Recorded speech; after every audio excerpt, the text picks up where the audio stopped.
between the lines. Take a listen. I'd go to the moon in a nanosecond. The problem is we don't have the technology to do that anymore. We used to, but we destroyed that technology, and it's a painful process to build it back again. What the hell did you just say?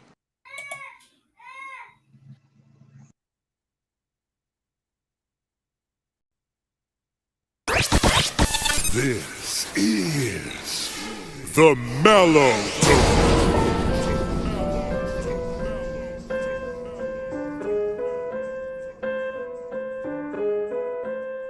Yeah, say hello to them fellows.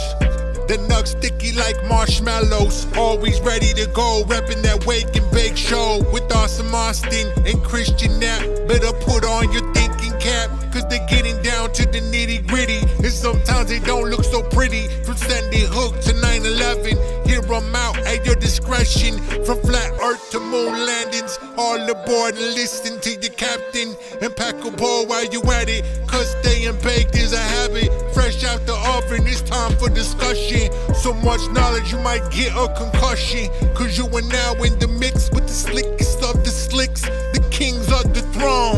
Yeah, this the Mellow Dome. They the type to change your mind, make you rethink and rewind. Spark a thought that goes shine, bring sight to the blind. No matter where they wrong, this the Mellow Dome.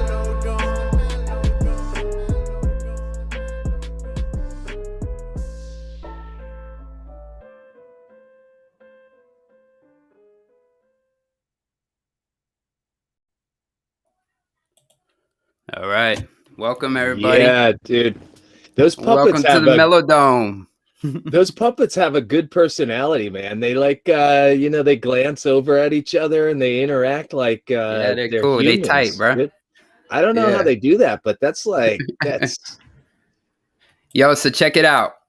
This is episode 30 of the Mellow Dome. We just had episode 20 of the Wake and Bake, so this makes big 5-0 for me and you, Christian. 5-0, yeah, 5-0, baby. Yeah. And tonight, to celebrate with us, we got a very special guest, Jeremy Fadley.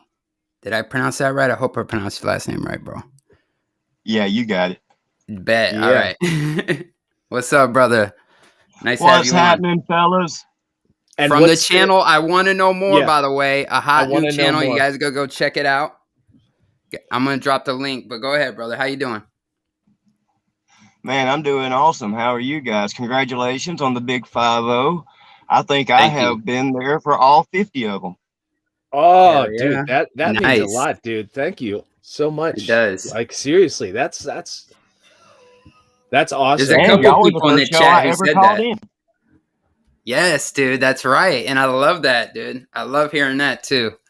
And look at now, you're a guest on our show. You was on with Jen the other night. Look at you getting yourself out there, and you're dropping some great knowledge. We're gonna get into it tonight with the whole water situation. You had some great content about water and the properties of it, and things we just don't know much about when it comes to it.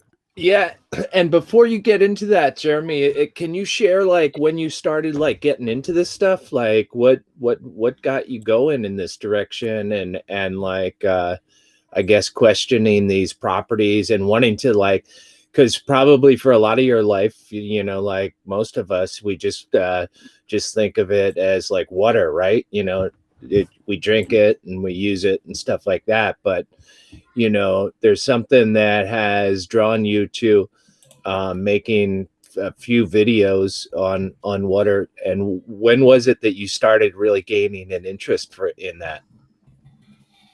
Well, like most people, I kind of thought we were at a point where we knew everything about water. But, I was sitting there one day, y'all had inspired me to go ahead and start me a channel. And I was thinking, what would be a good subject to start out with that nobody really covers? And I just got to thinking. I remember that phone call, by the way. I remember that phone call. Great phone call. And I got to thinking about water, and I got to look into it, and I was like, man, we really don't know much at all about water. There's more we don't know about water than we do know about water. So I just thought that would be a really, really interesting thing to go into. And man, it just kind of spiraled for me.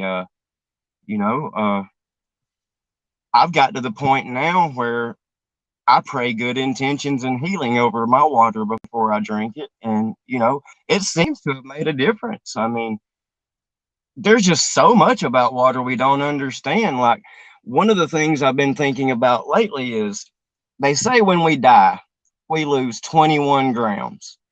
All right. What if that 21 grams is water vapor, which contains our soul? You know, water contains memory.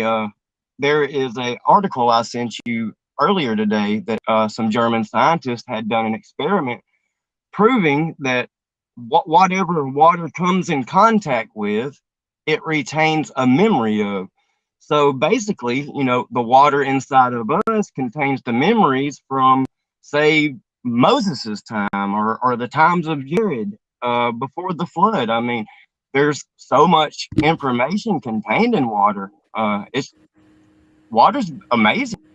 Like, in a way, the water's carrying on like the history of the world, because it just keeps recirculating. Like that thing I was showing you before, you know, if we're in an enclosed system, the water just keeps recirculating, right? Keeps going up and going down and surrounding us in all different ways, right? Like, so the whole system we're in could be water-based. Like, we're in one big cell. We're like parts of a cell, and the cell is like water-based. It's got vapor, and it's got liquid, and it's got solid, but it's all like water-based in there. Right. And I'm thinking, you know, water has a bunch of different crystalline structures at different temperatures. I'm sitting here trying to remember exactly how many, but I'm thinking, you know, possibly the firmament may be just one of the crystalline properties of water. You know how, like, you see in some of the SpaceX launches where it looks like the rocket could have penetrated the firmament? Yeah. What if at some places the firmament is solid, but in other places it's almost like has a gelatinous barrier to it? Like as if there would be windows in the firmament? Exactly. That's where I was going. Yeah, that's really interesting. And certainly when you get something gelatinous, you get varying pressures that you can get, like just like if, you know, there's a liquid inside of like a container of some sort, you know, like the air pressure that we see could be from something that is expanding and contracting, and you would see that a lot more in something that was gelatinous than in something crystalline, because crystalline would require cracking and stuff like that, right, to expand. Well, have you ever looked into a biosphere and how a biosphere circulates air? They have this, they call it the lung, but it's almost like it's like a domed surface. It's made of kind of this rubber type material. And as the heat variations affect it, it expands and contracts. And as it does that, it creates the actual airflow for the rest of the biodome. Yeah. I mean, that makes a lot of sense. Like, that something like that might be up there, and who knows, like when you get these temperatures, you know, and these noble gases and stuff like that, what kinds of crystalline structures and gelatinous structures might form, like a plasma or something. But you know, the one thing I was thinking about, like, is the connection between water and electricity. I know a lot of people, when I was learning electronics and like, you know, basic circuits and stuff like that, we were always taught like electricity being kind of like a water flow, where you have water pressure, and then you know, like the amperage and the resistance and everything is connected to kind of like water flowing through a pipe, right? Like a certain pressure of the flow would be the amperage. And I was thinking, you know, it's kind of interesting that you have like these particles that are moving up and down all around us, you know, like as part of the process, there's like the heat exchange that's taking place, and the water is rising and then it's coming back down. But water is H2O, right? So that has two hydrogens. Is that correct? Yes. Yes. Two hydrogens, and they tell us that there's one electron in each hydrogen. So each particle of water has two electrons that's flowing up and down, like through the whole thing. And the way water moves is it is always trying to get to ground, right? Which is like exactly like what we hear about electricity, right? Like that there's like it's coming from one source and it's making its way through the least path of resistance to get to its final destination, which is the ground. And so it seems like they're kind of like traveling in the same direction, you know, water and lightning and everything like that is all headed towards ground. So what do you see as a relationship between like electricity and water in our realm that we're in? Well, you know, I think that see here, I'm trying to figure out how to put this. I think water is the perfect conductor for electricity. Water and electricity have actually a lot in common. You know, just like electricity, you know, water can't be created or destroyed, only transferred, like you said, through the process of evaporation and condensation. But here's a thought I had. All right, you've got the purified water really is not a good conductor of electricity. You need other minerals and contaminants in it for it to be conductive. All right, with that being said, you have fresh water and salt water being a more conductive than, say, the fresh water. All right, what if, you know how like the ley lines work? What if we got the highly charged salt water connecting to the fresh water, which has a lower level of conductivity? And what if that is what is used to supply all of the electricity and energy to the land, like, you know, how they used to use the buildings for power grids? Right. What if, you know, they had water systems, they had little channels, and some would say that they were using that to transfer energy and electricity and stuff. So what if not only they were getting the energy from the air, but also harnessing the energy from the water? Right. I have something else I want to add, going back to those windows, right, in the firmament. So, like when it's storming and raining, right, we have rain, it's falling down, high pressure and a low pressure, and it's causing rain to fall out of the clouds, right? But, you know, you got sometimes where you have crazy heavy rain. Like, you can look up YouTube videos of the rain in the Amazon. It looks like a river in the sky.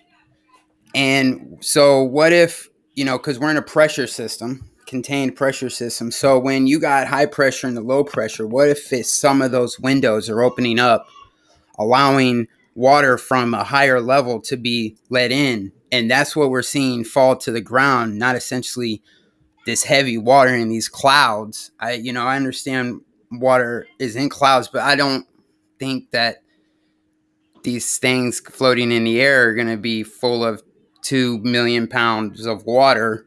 I understand they say it's in condensation. You know, there's a solid, a liquid, and a gas. They say it's in a gas state. When planes fly through it, there's rain droplets on the planes. But it's like when high pressure goes into low pressure, I feel like maybe some of the windows are opening up in this pressurized system that is allowing water from a higher level to be coming in. And then to add to that, you can tap a well anywhere if you get deep enough. Anywhere. There's a water table under us everywhere. So it's like we're enclosed in this water, like a bubble that's pressurized, and I'm just like bringing, I don't know. It makes sense to me. Like that's what I'm visualizing, that we're encased in water. Or like maybe when them clouds form, there is like an electrical discharge going upwards to kind of open that windows from heaven. Right. Yeah. Yeah, absolutely. Yeah, that makes sense because, and it's still on like an energetical pathway to where, that energy opens up the water above, which has in turn collected energy, and then it's finding its way right back to the ground. And if that's a gusher, like let's say at the highest level in the firmament, a window is opened up, you're talking about like a gusher coming through, right? So it really doesn't have to be open for that long to get a lot of liquid to come through there. And so and then by the time it hits us, it's all going to be dispersed, right? Like it may come out like a geyser, but then it's got a long way to travel. So like, when you see a stream coming down from the sky, that could have been like 200 times the size of that stream at the top. And then, like it all is kind of like blown away. Like if you ever seen Niagara Falls, there's so much mist that's being produced. The stream is coming down, but then there's like all this water particle that doesn't even make it. It just like is creating all the clouds around the falls that are coming down. You know what I'm saying? Right. So if the water that's coming down has lots of miles to travel, by the time we see it, it might look like a river, but like at the highest level, it could be like an ocean coming through, Right. Yeah, I like that. That is a good possibility. Yeah, I don't know what to think about the clouds, because it doesn't make sense that there's 2 trillion pounds of water that are being suspended above us, just hanging out there, defying gravity, right, as they say. Right. I've always found that suspect. Yeah, I mean, why doesn't gravity in the traditional science, in the like, why isn't gravity just pulling this stuff down all the time? It's 2 trillion pounds of water or something like that. And yeah, I've flown through clouds that have yielded very little water at all, dude. Like you go through, you see a whole bunch of shadows because you're going through something, right? See a whole bunch of shadows in these puffy white clouds, and then you emerge and there's nothing on the, like, there. So what were those clouds? Those were clouds that just didn't have any water in them. That just that doesn't really make too much sense. Right. So some clouds have, just like tons of water and they're just waiting to dump on you. Other clouds that look like the other ones don't have any water in them, and just doesn't make any sense.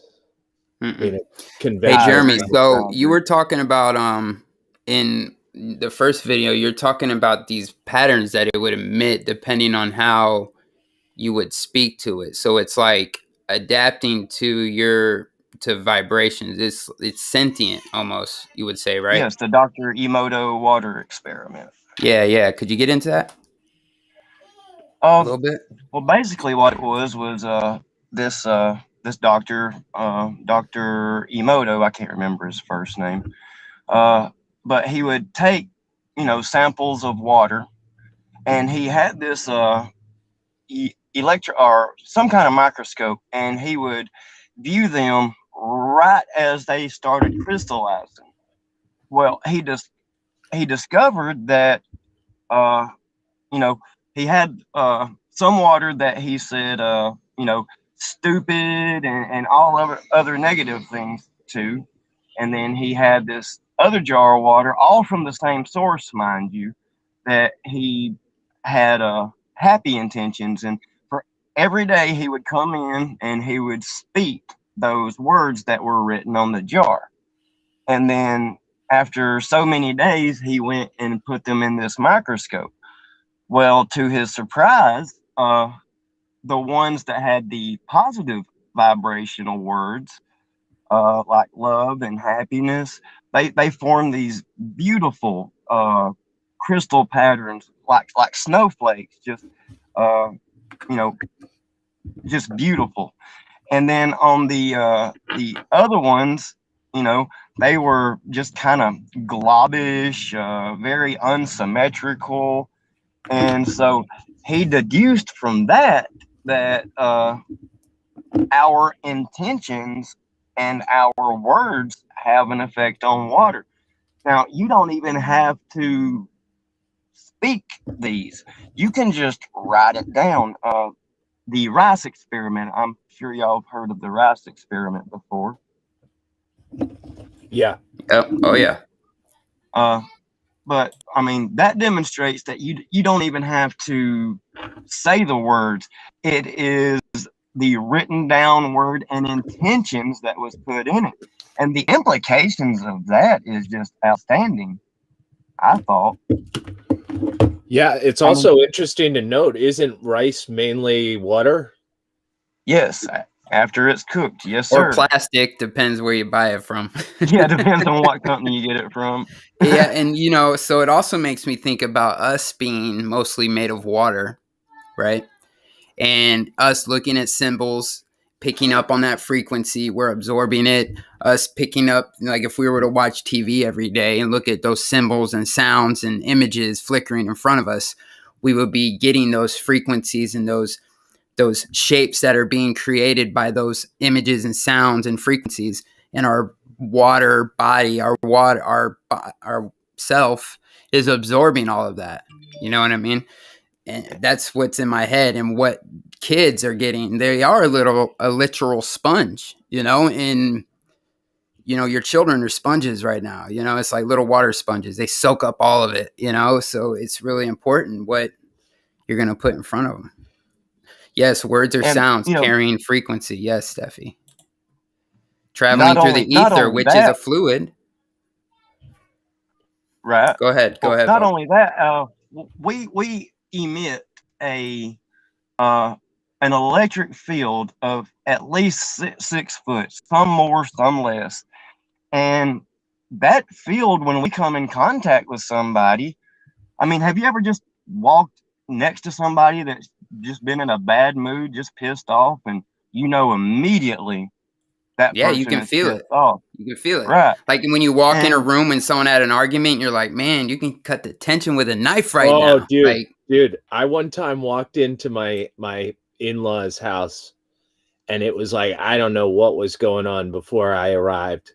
But like I got in there and there was such a bad mojo. I was like, oh, hell no. And I just like walked out. I was like, yeah, I just felt like bad mojo right from the get-go. And I'm like, I am out of here. There's no way I'm sticking around this, It's time to go. Yeah, seriously.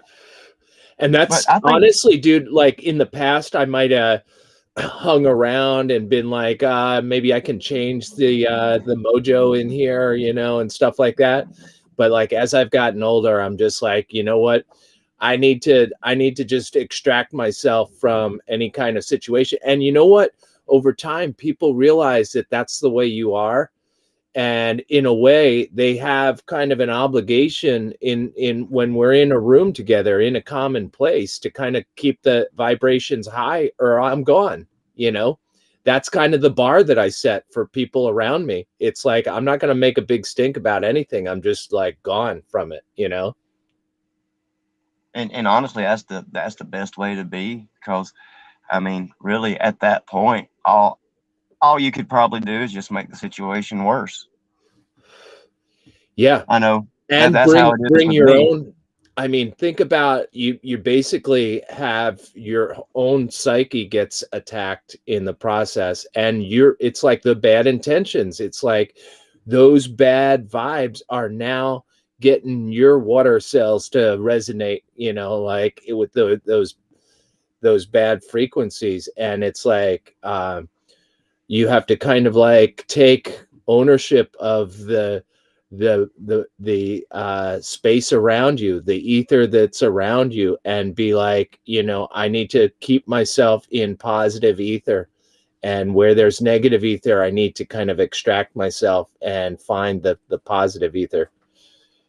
Well, That's man, since I have removed a lot of the negativity from my life has been so much better. Like, I used to love music, but there's only certain types of music that I can even stomach now. Like, I yeah, used to love rock and roll music. That was my genre. Stone right, Sour, Slipknot. But yep. I got to noticing one day, and this is before I even looked into water. If I'd go without listening to it for a little while, and then I would start playing that music, I'd start getting angry, and I'd start having these just kind of negative thoughts. And I kind of just put two and two together, and knowing what I know about water now, that really just makes sense.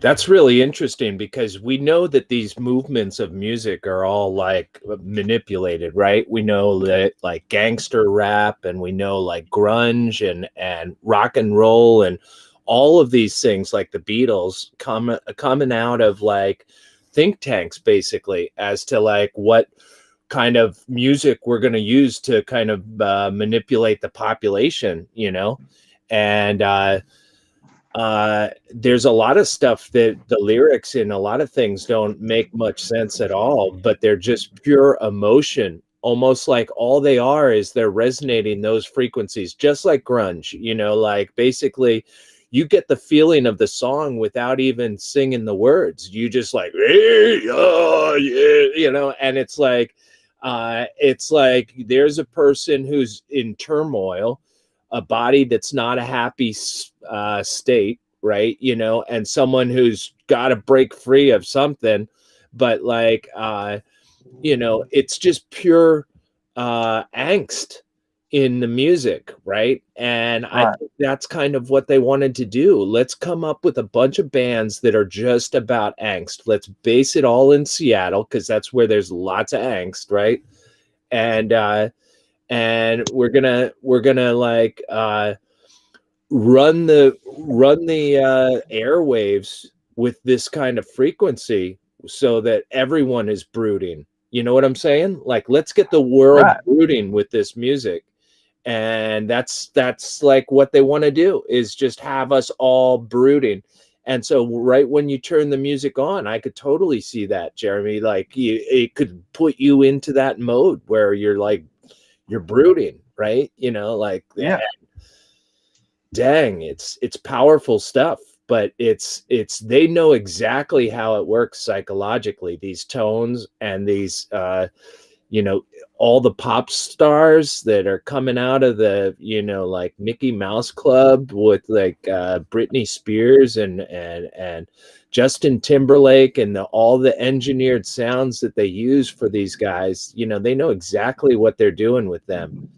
Oh And yeah, Disney's the new Tavistock. yeah,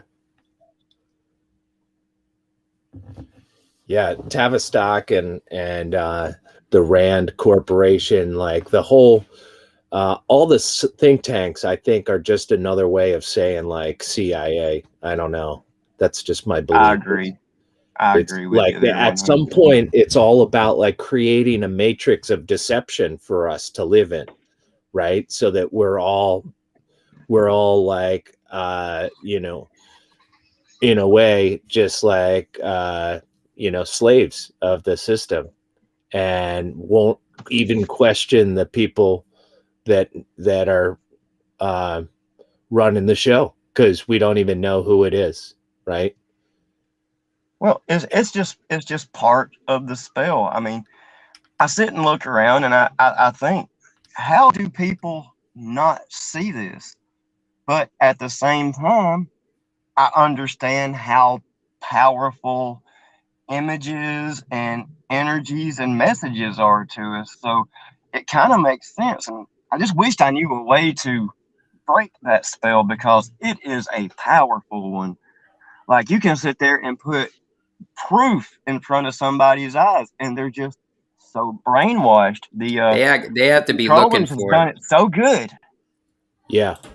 You know, like we're at the point now where if a certain person isn't looking for answers or truth or questioning things, they're not going to wake up. You know, like it's there for me anyways. Like I'm not trying to wake people up. I'm here for the people when they do wake up. You know, like you ready to wake up? All right, what's up? You know, like you got questions, I can help you. Like here's what I found out. You know what I mean? Like that's what this is about. People are coming here. We're not out. You know, I'm done. You know, I'm always gonna speak my truth. You know, and get information out, but people have to want it. You know, and it's the wheat from the tares right now. People are vibrating at a different frequency than we are, you know, like on a whole nother level. Right. So it's so let me get go ahead. Let me get your guys' opinion on what I was saying. When I first started talking, when we die, they say we lose 21 grams, and I'm wondering, if that 21 grams, is our soul, and it could be water based. I mean, think about it. We've got this water in us. It's collected all of these memories, and when it leaves our body, it goes back to source, right? Yeah. Yeah. So what definitely. What are y'all's thoughts on that one? Well, I've heard That's that really before. Interesting. The idea being, I mean, it doesn't even have to be in a liquid state, right? It can be in a gas state, Right. leaving your body.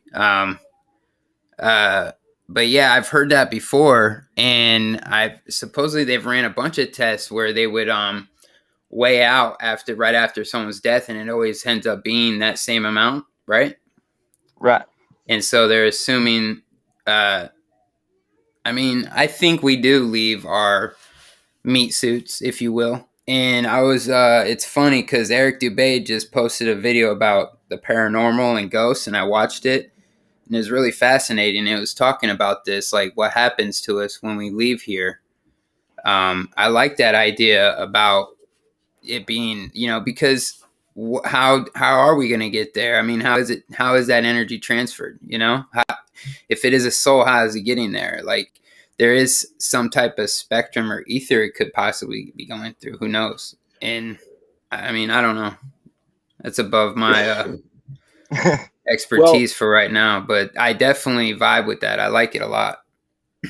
The what is it? Rigor mortis sets in, right?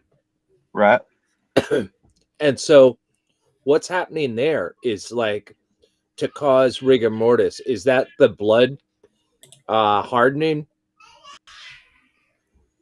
Is that what happens? Do you know, like with rigor mortis in a fish or like in a human, what happens at the moment that death occurs? You're on a process of like you're gonna be fully rigid in a period of like what, 1 day or something. Yeah. So over the course of that day, what is happening? Is the blood coagulating in your body and that's hardening everything, locking everything in place? Is it like turning to like a hardened?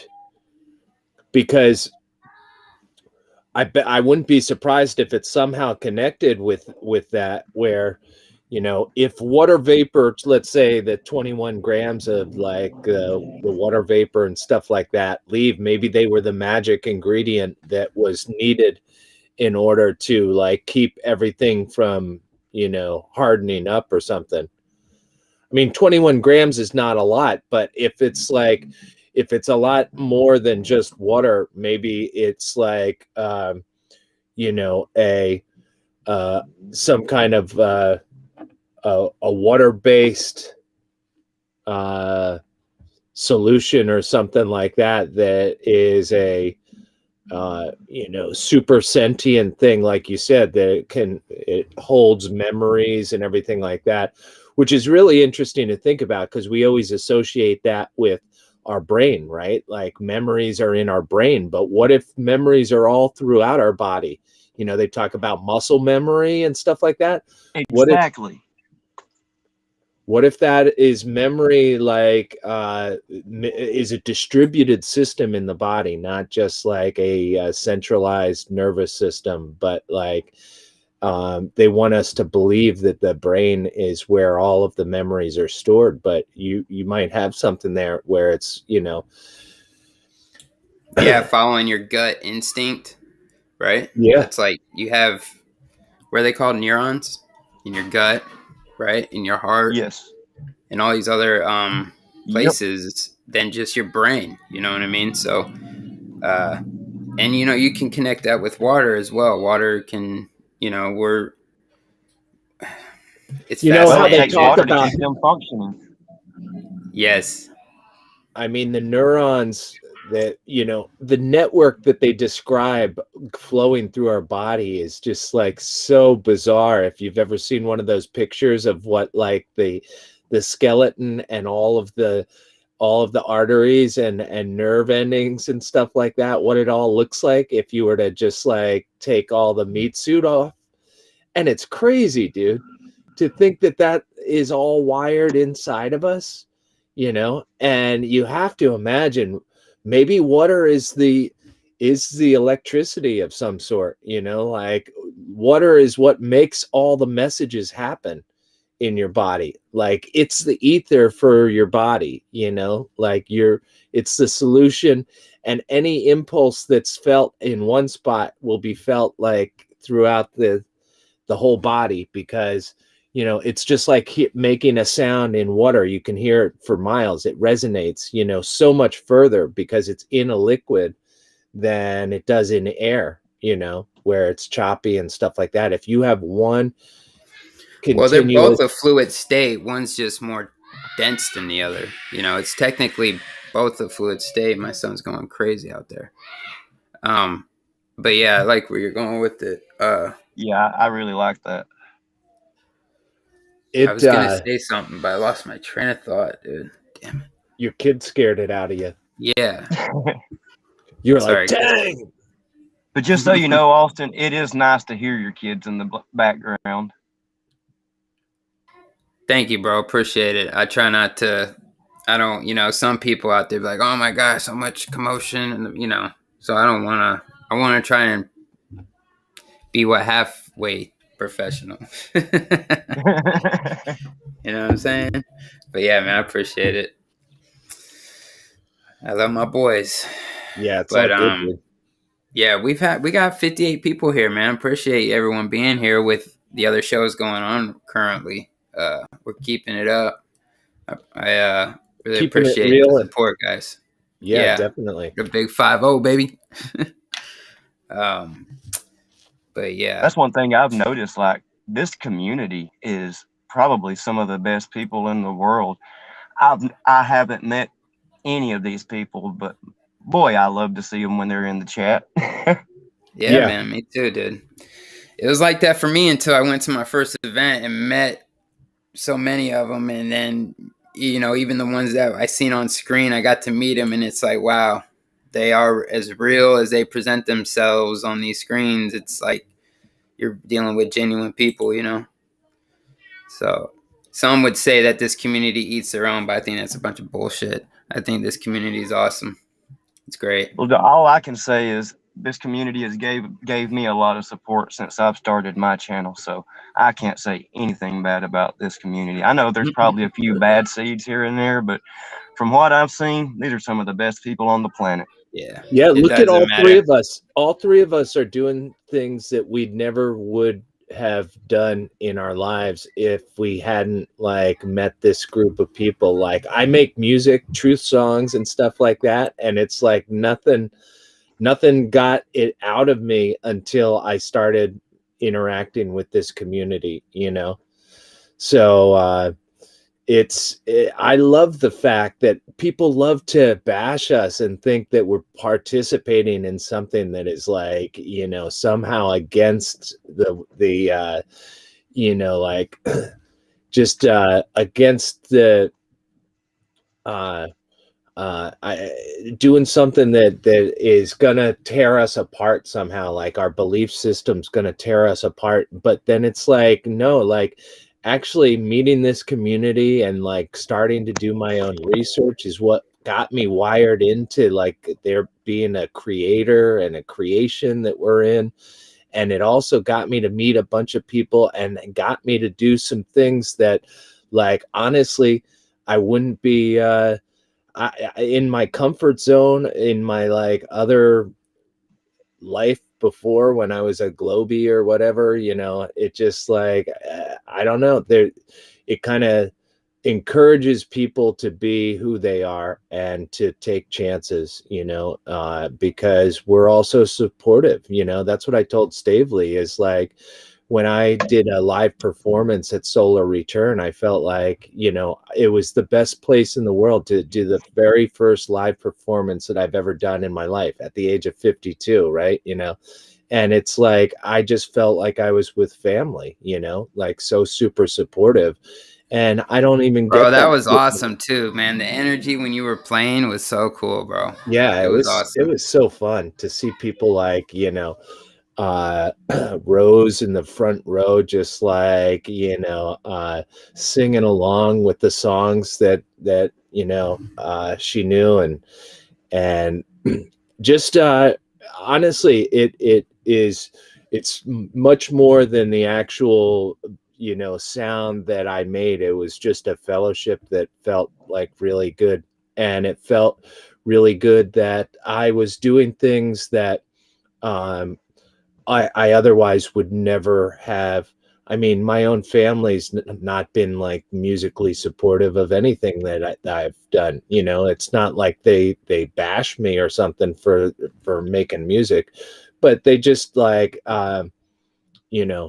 it just was never anything that they would rally behind or and say like, oh, you're great, like keep up the great work or something like that. That's like what I needed, honestly. That goes so far, don't you think, Jeremy? Like when someone just says, hey, I really loved what you did, keep it up.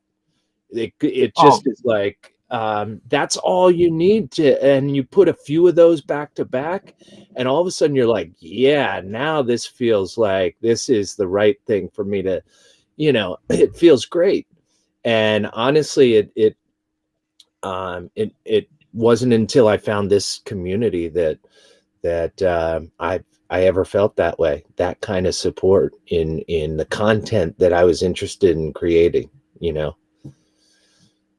Yeah, there's no greater feeling than when, especially when you got strangers, people you don't even really know, to get behind you. That is an awesome feeling. And then, there again, that goes to how thoughts and intentions influence this. I mean, you get such a energetic rush from it. Yeah. It's a high for sure. I love this feeling. And then, if you ever go to are you going to Flattoberfest? Man, I'm thinking about it. Truth Seeker 69 said she would give me a ride. Bro, if you can go, you need to go. Like, I'm telling you, bro, you will feel the energy. Like, it's amazing, bro. I'm going to tell you, like, it sounds cliche, bro, but it was like life changing for me, man. It was amazing. I met Christian. Like, the idea for the show was established right there when we met. All these things happening, meeting all these people face to face. Like, it shed a layer of myself. I don't know. You need to go. It's going to be a great time. You need to go. If you can go. I can't make no promises, but I am going to try. Well, I'm glad that to have you part of this community, brother. That's for sure. Dude, I love the way y'all talk about it. It just really makes me want to go. Just hearing y'all and everybody else talk about it. Everybody says.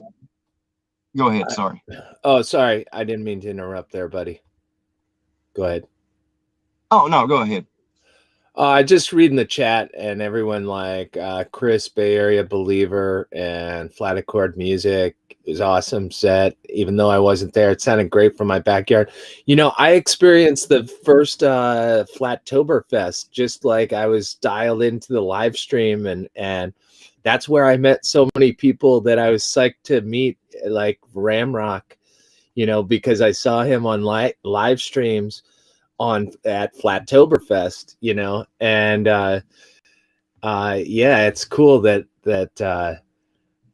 we can get these things live streamed so that, you know, the music sections and stuff can you guys can jam to. So many nice people, Waters Above, saying nice things. Oh, Ramrock's in the house. I didn't even see that. Ramrock's in the house. Ramrock in the house. What's up, brother? Yeah, man. For sure. For sure. So you guys want to take a quick break? I'll play this song, and then if you want, I mean, we can get back into whatever you want to get into, Jeremy, really. Yeah. I just got to step away from it, if you guys don't mind. Sounds good to me. All right, I'm gonna play this. We'll be right back, guys. Okay? Yep. Everybody in the chat, 54 of you.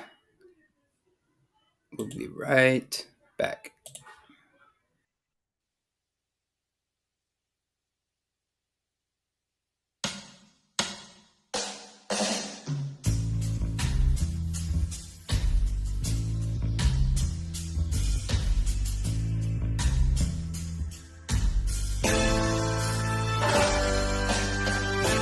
Mellow Dome is a beautiful place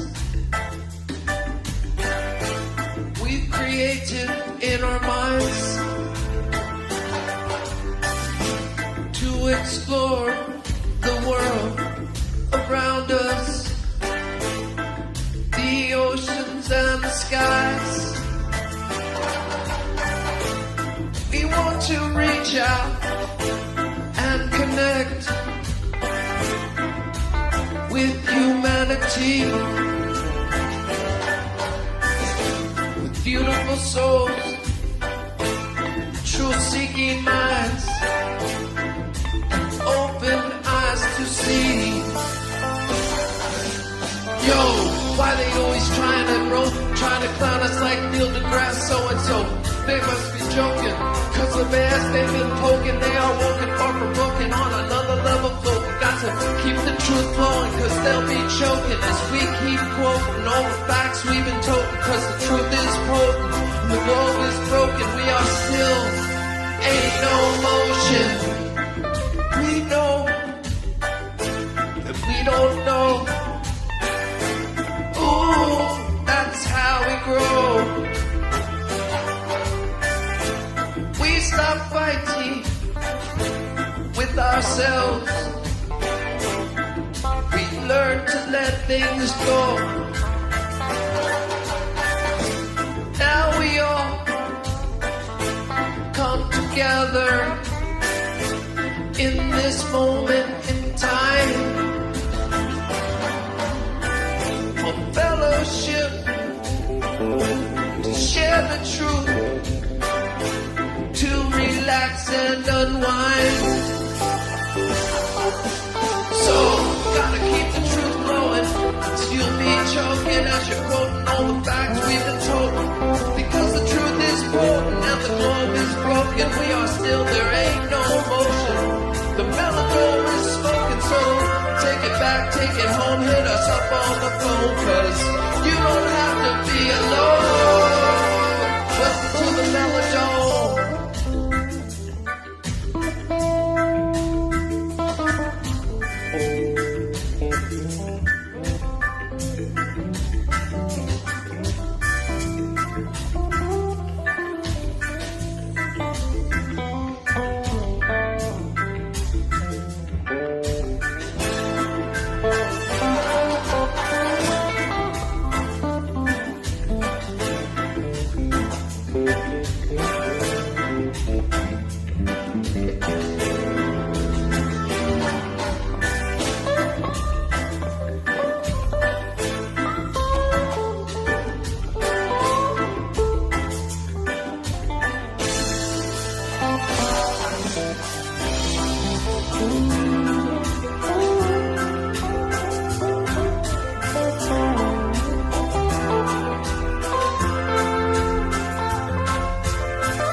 to explore the world around us, the oceans and the skies.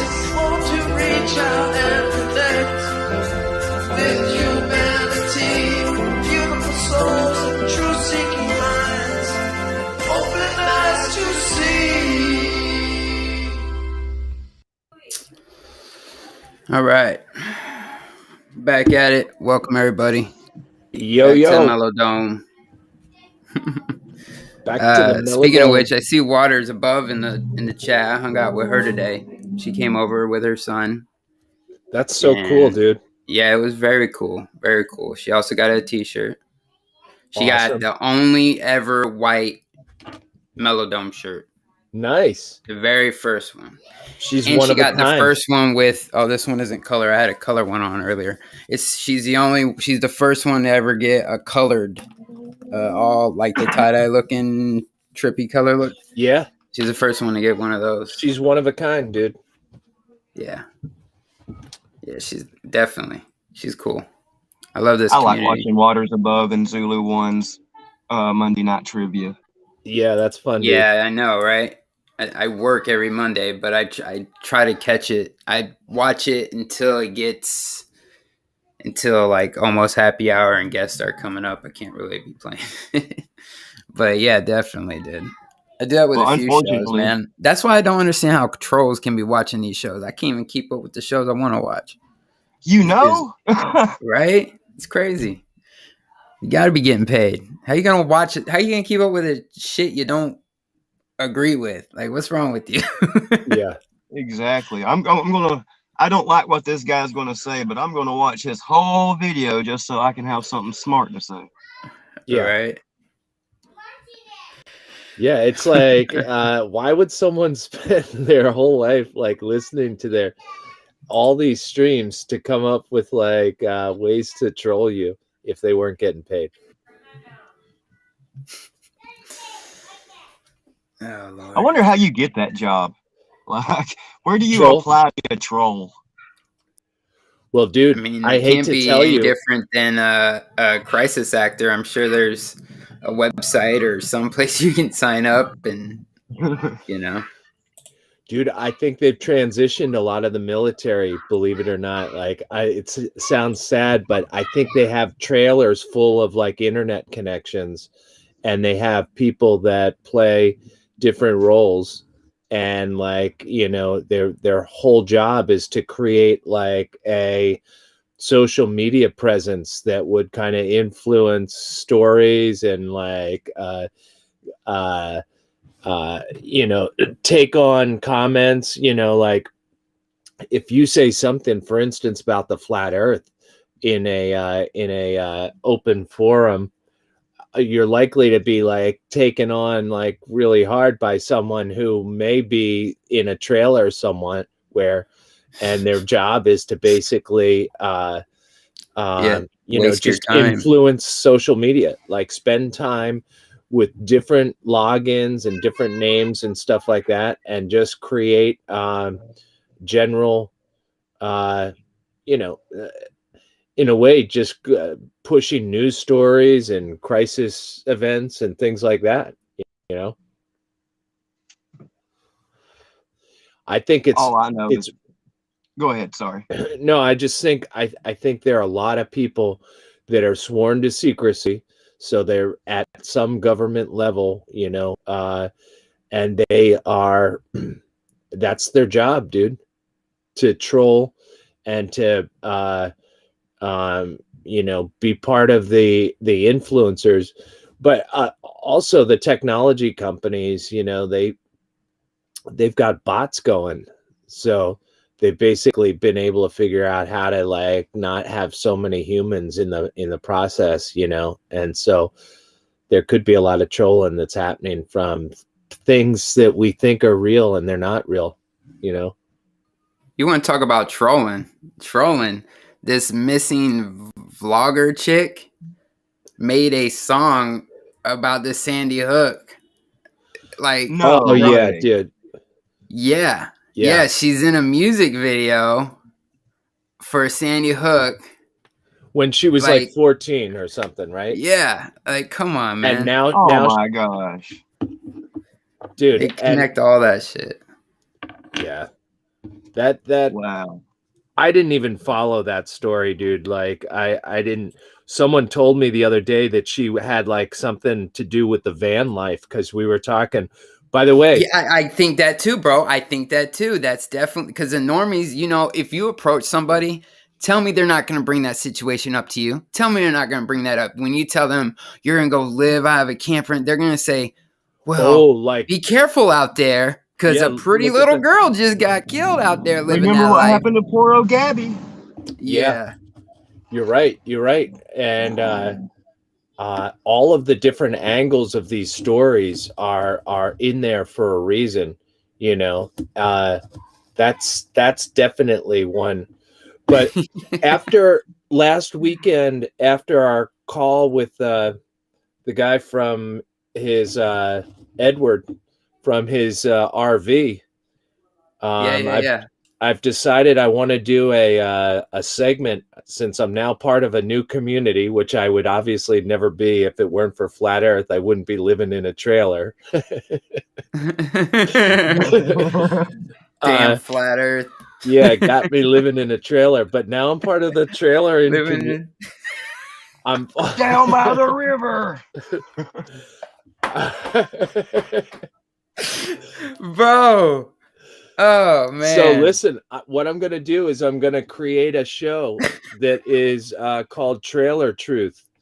And it's going to be like people that also are part of a mobile like trailer community, whether it's RVs or trailers, to bro, talk about the ins and the outs of their existence and how they you know, what they like to do with where the, like, you know, what kind of thing they have set up. Is it off grid? You know, what kind of hardware do you have? Like what's the coolest thing about the trailer that you're living in? Like what would you do differently? You know, all that kind of stuff. I want to have guests on that. So if anyone knows anyone, maybe we can have Witsit talking about his trailer. I was already thinking that, like Austin and Chris, like they could definitely have high be you a part of it. Yeah, I'd love to talk to them just about like what their experience has been like, you know, going around the country, what places have been like really, and at the same time, you know, we weave in like you know, discussions about the truth and everything like that, and the things that interest us. So yeah, I think there are a lot of people that are not only in the community but also thinking about like getting ideas, you know, for what they might do and how they would do it better or whatever, you know. But like we could jumpstart a lot of conversations, and it is one of those industries, dude. I think that we should be at the forefront of, you know, like we should be people that are, you know, really doing it the best in terms of not necessarily all the best equipment or anything like that, but creating great networks of people and creative ideas for the way that we go about growing food and stuff like that, you know, and supplying our food supply and yeah, the Naikas, yeah, we'll be neighbors someday. You know, like that's the whole idea, is like a lot of these great people will be my neighbor at some point. And so I just want to have people on the show that can talk from experience about the life on the road, you know, whether it's trailering or RVing. And I certainly find it fascinating when someone takes me around, you know, their off-grid setup, or you know, and I've done this a few times where people have like taken me on tours of their setup, and it just I don't know, it gives me a lot of motivation, you know, to want to know more and ask questions about like how they dealt with different topics, you know. This could even bring out a whole new a bunch of new faces that we're gonna end up seeing in this community. You know, like because you're asking for those kind of people to, you know, come and be a part of it. We're gonna start meeting these kind of people. You know, like more of the nomad style that because you know there's already people doing it and that have been doing it. You know, it's nothing new. Yeah, it's gonna be new for most people like you and stuff like that. I think that's a great idea, bro. It sounds awesome.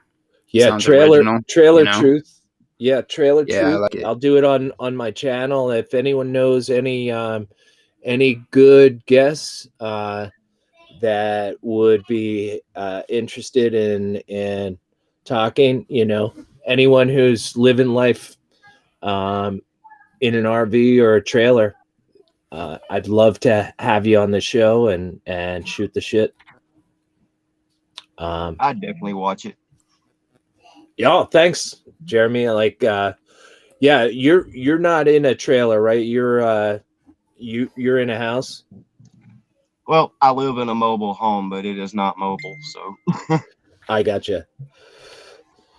Well, the thing is, there could be all kinds of, you know, there could be all kinds of learnings in that kind of situation too. You know, like what kind of land are you living on? Are you able to, you know, grow stuff there? You know, what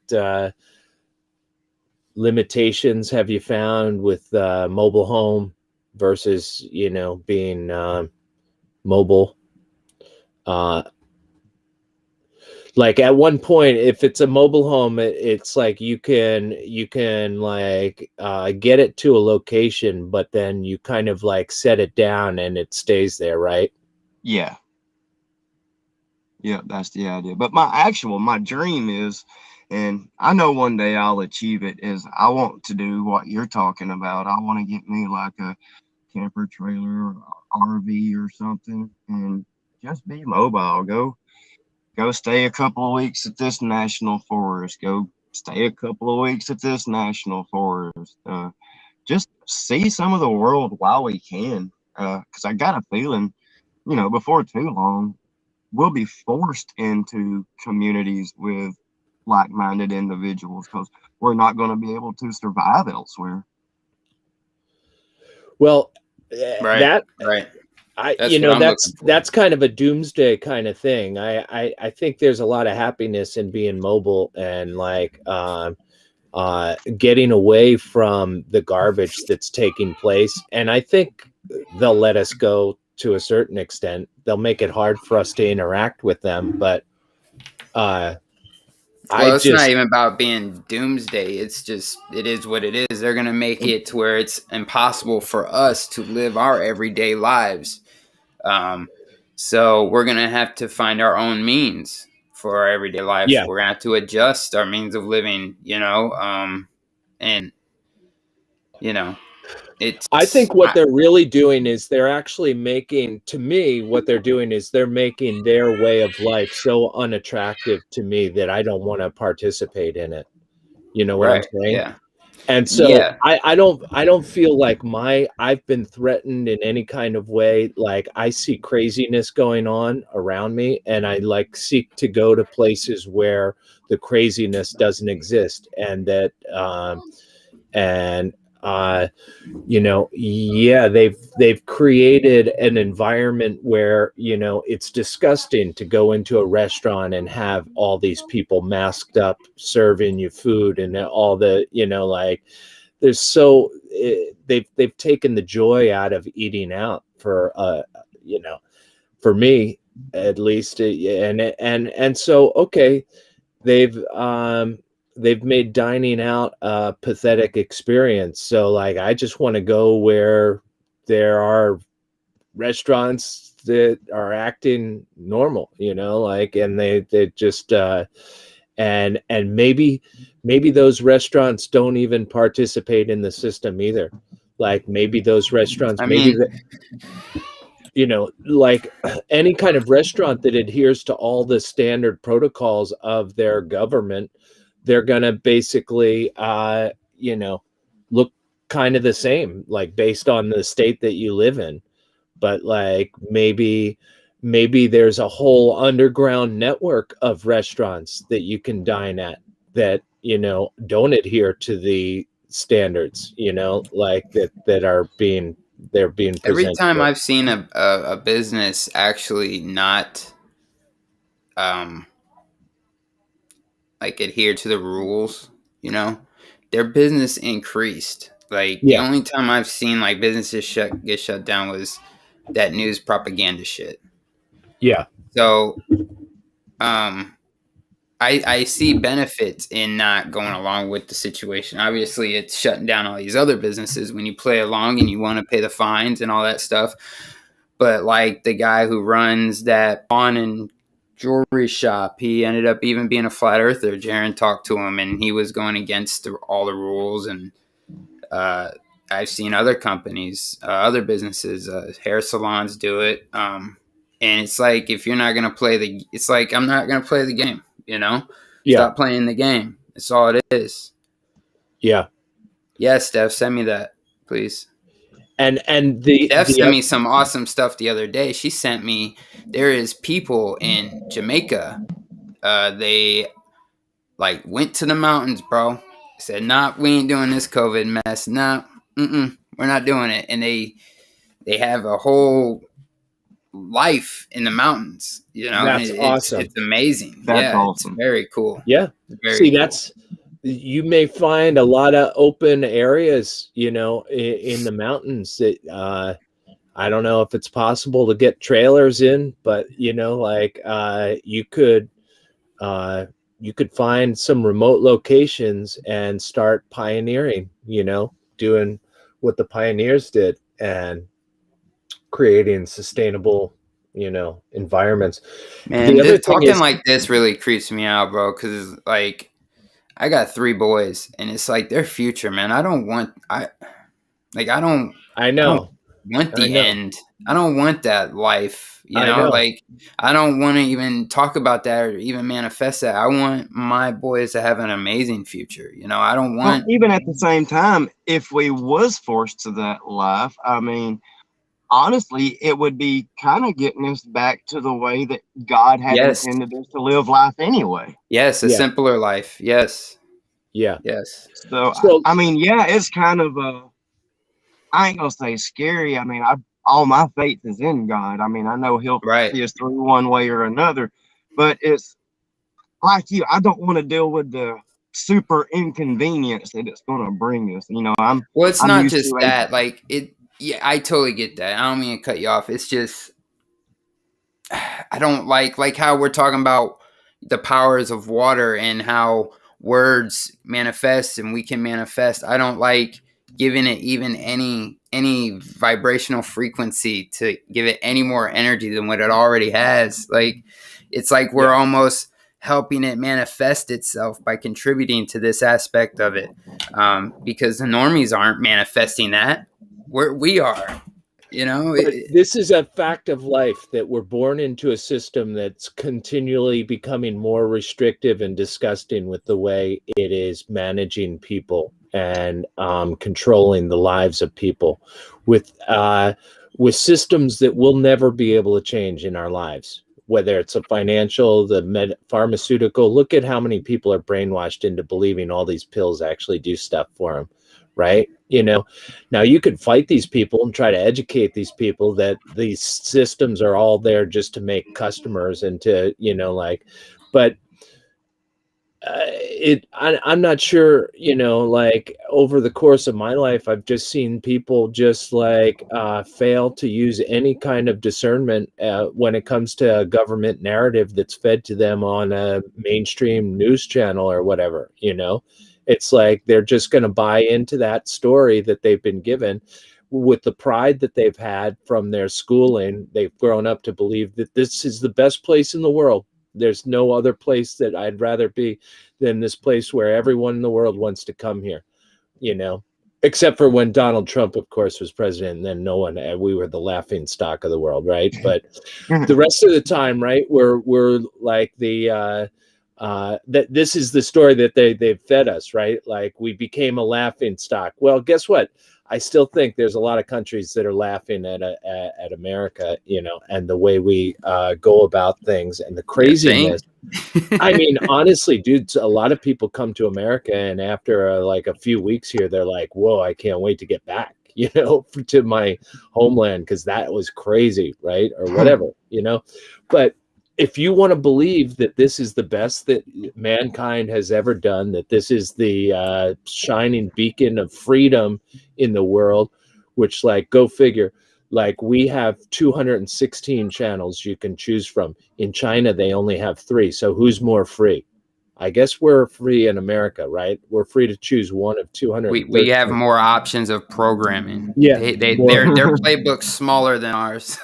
And try to explain that to someone, that they're all actually connected at some level. And it's like, yeah, guess what? They all have restrictions on their broadcasting, right? What can you do if you're a broadcaster? What rules do you have to adhere to? What emergencies do you have to adhere to? What obligations do you have to notify and to go along with a pandemic? Those are the things that keep them all, the glue that binds all of those things together. Not necessarily that they're owned by just, one person or something like that, which there is. A lot of these companies are owned by just like a handful of people. Vanguard. But yeah, I mean, but at the same time, there's a lot of people that find it hard to believe that all these independent channels that, anyone has the ability to start a channel. Like, no, they don't. You have to do a lot of things to get the license to broadcast in America, right? What do you have to do to get the license? You have to go along recently it was like you have to play the Star Spangled Banner every now and then, right? You have to have all the emergency broadcast system. You have to go along with the talking points. If the government, has a catastrophe, you're obligated to broadcast their version of the catastrophe, So yeah, that's how they get a quote unquote free system to be controlled, right? At the very core, there's some government entity like the FCC, the FAA, the FDA, all of these things, they are the ones that rule. We can't even transmit a signal, dude. If we were flat earthers and we said, guess what? We're going to create our own walkie-talkies and we're going to just talk to each other on our walkie-talkies. No, you're violating the laws of who can broadcast frequencies in America. And that would be shut down. You'd be you would be thrown in jail for creating your own walkie-talkies, because it violates the frequencies that they've laid out, at the FCC. So, yeah, welcome to freedom, right? This is a home of the federal agency that has, all of these combined have us in a matrix, and people are so prideful they can't even realize that we're in this thing, because they've been watching the all the shows on TV and they think they're getting facts. It's crazy. So what do we do? A bunch of trash. We don't want to be doomsday, right? And the thing is, we certainly don't want to spend all our time fighting the people that are going to believe this. I mean, dude, that's a big uphill battle for us. Yeah, we aren't. I feel like most of us aren't wasting our time with that anymore. I would feel like, And as for this show, I don't see us. There's a lot of people that's done great work on the whole COVID topic and stuff, and they keep doing great work on it, but I don't like our show. Like, we got Jeremy on today. We're talking about all kinds of things, It's all about giving it energy. We're doing things focusing on the community, and I think we're good, bro, on that aspect. Trying to get other people on that type of path, people need to start having like something paved for them, like where are you gonna be at in a few years, and not because of doom and gloom. Just like the end of the day, you should be having something set up. Like I feel like there's a lot of great people in this community, and we are gonna see this gathering of these groups within this community. Like people are gonna start. We're gonna see. I think the way they're creating society is that you can't maintain life with just one family now.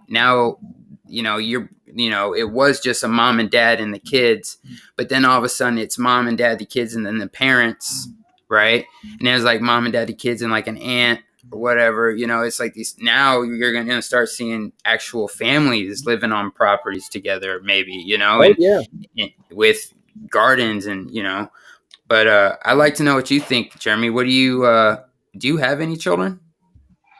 Oh yeah, I got a 12-year-old boy. Nice. My oldest is 9. And I mean, if you don't mind sharing, are you still with the mother, or you like what's going on? We're still together. Cool. I've got my oldest.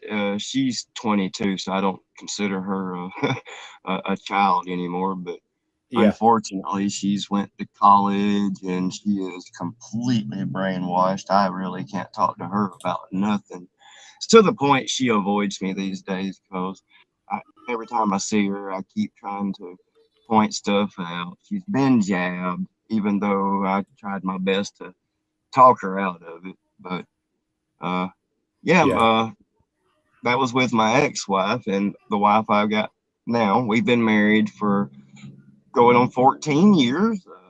Nice. Been a good 14 years. She is so much to me. I can't picture my life without her anymore. People like to say, men are strong. We are strong to a degree, but women are so much stronger than we are. Bro, that's real. I can say that about my wife. That's why on the last Wake and Bake, we did a shout out to all the women in the community because, if it wasn't for them. That was great too. Prime example, we got Karen B throwing the hella parties, right? Like, yo, so just saying. And shout out Steffi P in the house. All the other ladies and waters above, all the fellas in the chat for sure. Blessed by the best, baby. Well, the thing is, go ahead. Yeah. No, go ahead, Bo. Yeah, go ahead. Well, like you, it concerns me a lot of what his future is going to be like. I want so much to yank him out of public school, but the only problem is he's got a learning disability, and we have tried to teach him. He don't get it from us. So at this point, he's still in public school, but I am actively searching for options to get him out because honestly, man, I see what's coming. I mean, besides the whole mask thing, the whole over-sexualization they're pushing in a lot of schools these days. I mean, it's awful. I don't want my kid in that environment. So I'm kind of looking for ways so I can get him out. I mean, if I have to get another job and hire a tutor, I'm about to that point because,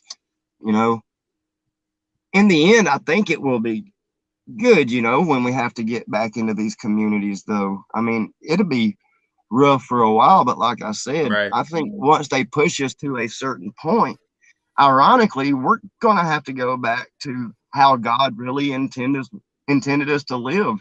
The way we live these days, this is not how the Creator wanted us to go about life. We've been enslaved. I mean, we do this 9 to 5 so we can pay bills and buy things that we don't need to impress people we don't like.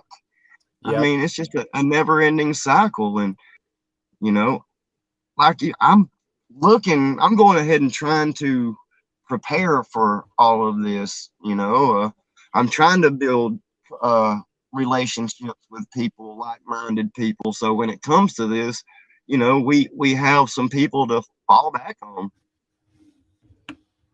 Yeah. That's real, bro. I like That's real. what Marika said, that, you know, it's a sign that we haven't been living the right way when you see the right. And you know, time to make a change. You know, it's like everything neutralizes, like it pushes you in the right direction. That's the way the universe works, is it shows you the path not to go, and so that, you know, like you're motivated to go in another direction. And that's the life that we're building. And I don't think of anything as like protecting myself against that crazy world that we're headed down. That's the doom and gloom kind of thinking. I'm talking about like you know, just breaking open a whole nother kind of model for existence that would be um you know, so much more attractive to any other people that are out there, that like you know, when they compare what they're living in their slave system and stuff like that, and they see a whole bunch of people just crushing it, you know, in an alternative way, then that's going to draw a lot of people there without fighting anyone over anything, you know, like not challenging the CDC. I'm not going after Fauci. I'm not like saying anything, you know. It just is mainly you know, creating something that will be positive for myself and my family, and at the same time show others that are interested in a change from what they're going through, to say, you know, hey, maybe I really bought into this system way too hard, this American dream that I was born into, you know, like maybe I bit too hard on this, and like Big old dream. yeah, Delusion.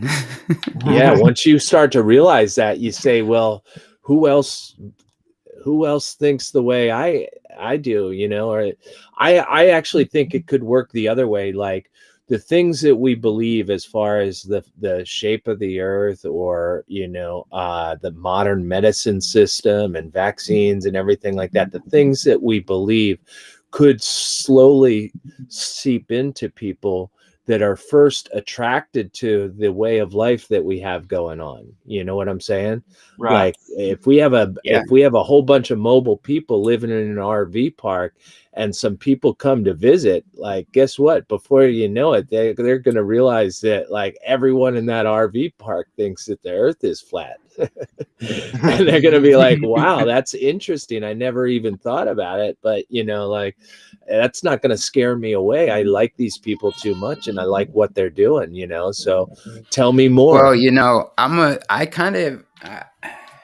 it's like I kind of experience that now, because I'm well liked in my job. And even though it's part of the system and all that stuff, you know, for right now, I'm just saying I'm liked in my job. I'm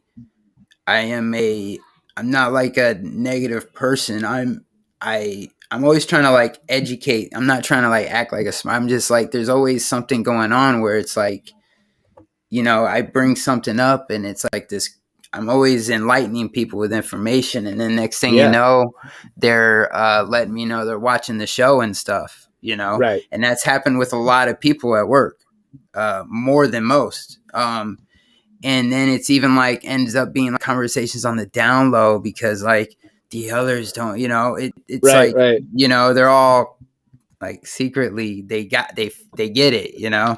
Yeah. And it's good to, and then even with, there's not much of people on my side of the family, but on my wife's side of the family, dude, from her mom, her sisters, old man, all of them straight flat earth, all ain't getting no shot, ain't playing that mess, you know, all of them, you know, but, it's not awkward or anything like that, you know, like even my sister-in-law's old man is like flat smacking people at his job, and he's telling me about it. They That's awesome. think he's crazy, you know. And then I got her other sister living up north, up by Gainesville. It's like she's they completely get it, bro. It's just amazing, so I don't really have that around me, Yeah. If I do, it's really from a distance or behind my back, because I'm sure that's how a lot of it is too, because people are fake, because when you keep it real, you keep the real ones. I mean, yeah. Well, unfortunately, I really don't have anybody around me that really sees, as much as my wife gets it to a degree. I really can't get her on board with flat Earth, but there's a lot of it that she sees. And what's crazy to me is she don't have a really conspiratorial bone in her body, but about 3 months into all this, she was coming up to me like, all right, something's not right here with all this. And Yeah. she's on board with all right. that. It's just some of the other things some people might call fringe, I can't get her on board with. Oh, it's the same way, man. You're like, oh yeah, he's real smart. But that flat Earth stuff, man, I don't know about all right. that. Like, until I met Jen, True Seeker 69, I had not met a flat earther. Wow. Now I get this the friend finder on David Weiss's app. Yeah. And I realized I've got a few that lives within probably a 20-mile radius of me. Nice. Oh, Nice, cool, bro. I really didn't expect it to be that many, honestly. Maybe I got to bring the trailer down there. We do a show and a meetup. We get the have a little festival somewhere down there. Oh, dude, that would be so awesome. And we'll message everyone within a 100-mile radius of where you are. How many people would we get if we were to send a message to 100 people? How many blue dots would you say 100 miles from where you are? Oh, man. Once you cross over the Alabama line over into Georgia, there is a bunch of blue dots. There you go. And there's a Florida's bunch covered, of dots man. in Alabama, just not relatively close. Yeah, we're gonna have a lot of get-togethers in Florida, definitely. There's a lot of blue dots there, and Yeah, I'm really wanting to throw something at my bar on one of my days off. Live music, cheap drinks, good drinks for cheap, I should say. It'd be a good time. I think I'm gonna do that here, maybe sometime after Flattoberfest, before Christmas. That sounds like that would be really sweet, dude. Just have a whole bunch of people. Well, listen, if you brought in a big enough crowd, would you get to be able to control the music and what's up there? Oh, hell no. No, them bands are getting paid up there. Yeah. Oh yeah. They gotta play their sets or they don't get paid. Well, then you can give them some of Christian songs and let them learn some of Christian songs. Yeah, right.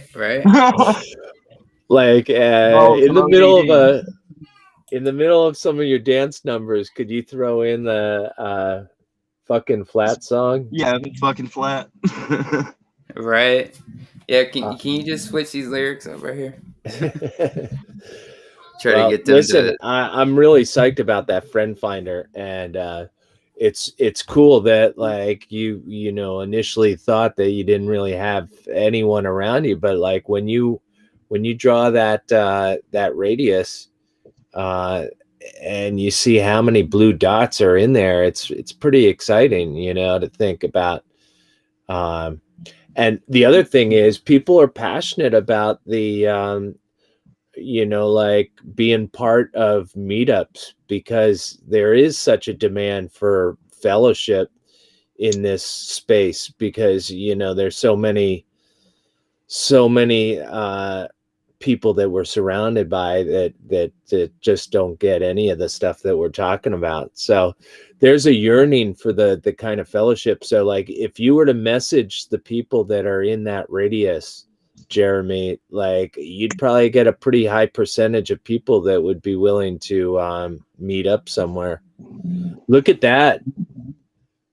That is so cool, dude. Yeah, that's cool, right? That's a great sign, dude. What are we looking at? It's oh, you can't see it? It's it's a billboard David Weiss set up out there in Spartanburg where Oktoberfest is. The huge billboard that says Earth is flat. We actually checked. Dude, you know what? Awesome. You know, yeah, totally. You know what'll be cool is people that show up there that say like, "Hey, I saw this on the billboard and I thought I'd check it out." You know, like that. There's going to be people that are there that are just because they saw this billboard. Yeah, we'll be able to like go flat smack by the billboard for sure. Yeah, I mean, that is so cool, dude, and I love the app right there. Yeah, the app is up there. Dude, when I first saw all those blue dots across the world and realized that was only a small percentage, I did not realize how big this movement was. I mean, we're only seeing a small percentage on those blue dots. Yeah, you're right. I mean, yeah. Oh man, we're everywhere, bro. So if you are listening and you still think you live on a spinning ball in a space vacuum, tighten up because you don't want to be one of the last ones to find out. Tighten up.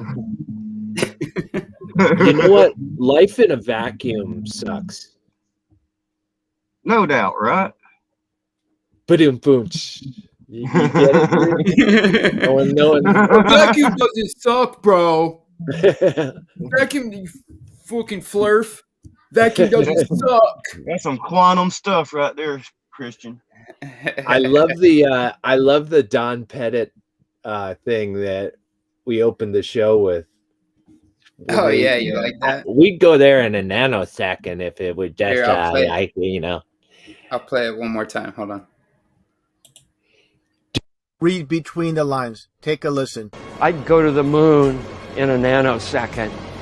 The problem is we don't have the technology to do that anymore. We used to, but we destroyed that technology, and it's a painful process to build it back again. What the hell did you just say? It's just a painful process to build that technology back up. Oh my God! Dude, if you buy that, I got some oceanfront property here in Northeast Alabama I would like to sell you. We used to know how to build boats, but we lost that technology. We destroyed it. And to build up that technology again to where we could build boats, it just like, no, it can't do it. He's such, oh my gosh. He in the whole world of Globies, he has one of the most punchable faces. Right. I'm going to tell you, I truly believe out of all the astronauts, he's the only one that is not a liar. He genuinely believes he went to space because he's. Oh, you think they may have that retarded?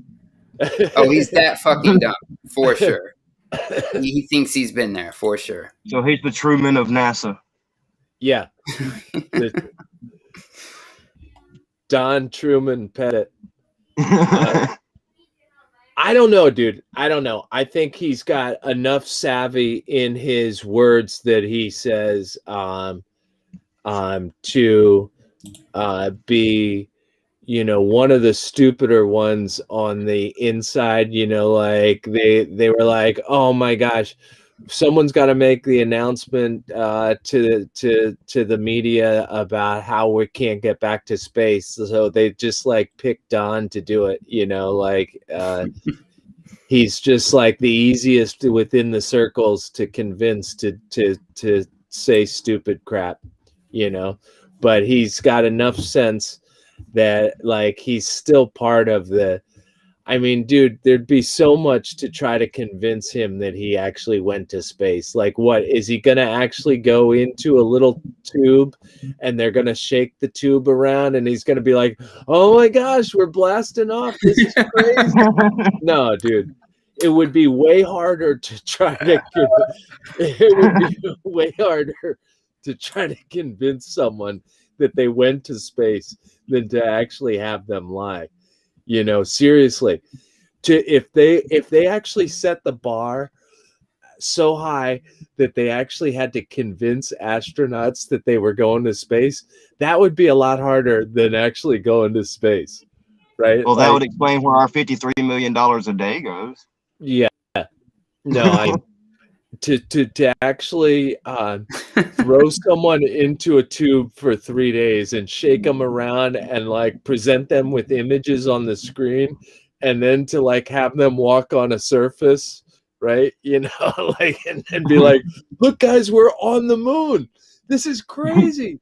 And then they like secretly move the rocket ship to a new set, and then they you know, drop the ship from over the ocean so that they land with some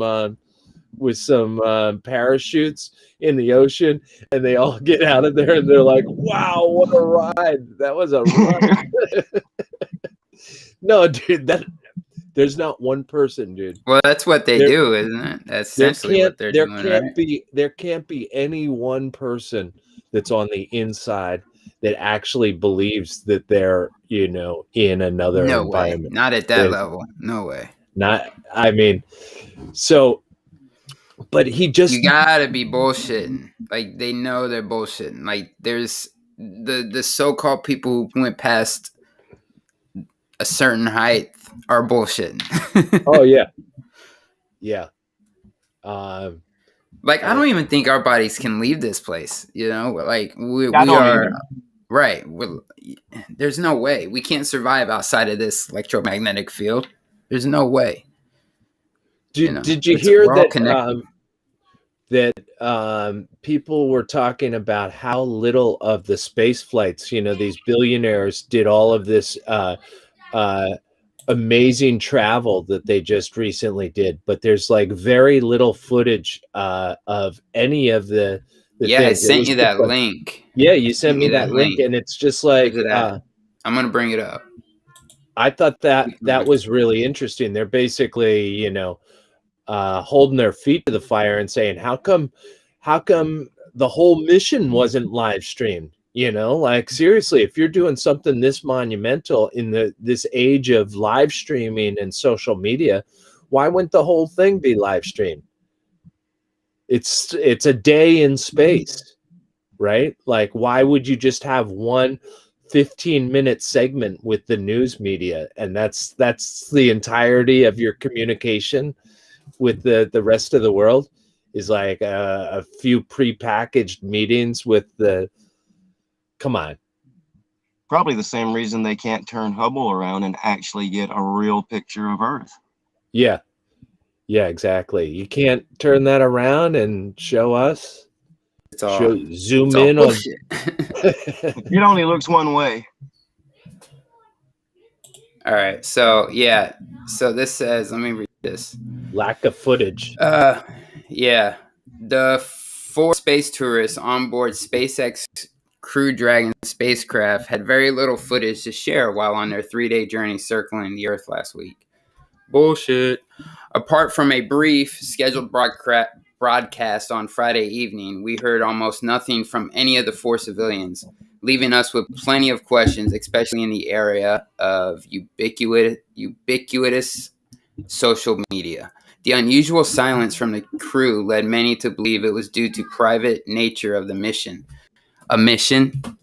These normal people were on a mission? Yeah, what? Yeah. Why would you use the word mission? They're on a private mission to save the world. Or was SpaceX leadership interfering? Or did a toilet malfunction render the interior of the craft too horrifying for public consumption? Oh yeah, that's what it was. That's what it was. But they don't fear, dude, these people would not be putting people up into the sky in live broadcasting it, and like none of this would be real. Like, this is bullshit. This is Netflix movie crap. You know, it's crap. That's why there's no footage. Like, people have phones in their hands. Why are they not like TikToking it? You know, like, what's going on here? They're not live streaming from their Facebook. Like, get out of here, bro. There would be a whole crew of people on the ground that are taking live footage in there, and they would be splicing it up and feeding it into all kinds of different social media things. There'd be a live feed,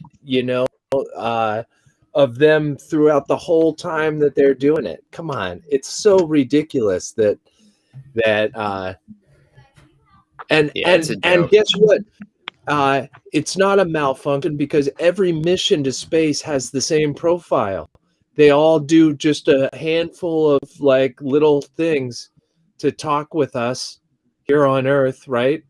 But like the whole, but that's it. They don't. Yeah, Buddha. There's a whole list of people on board.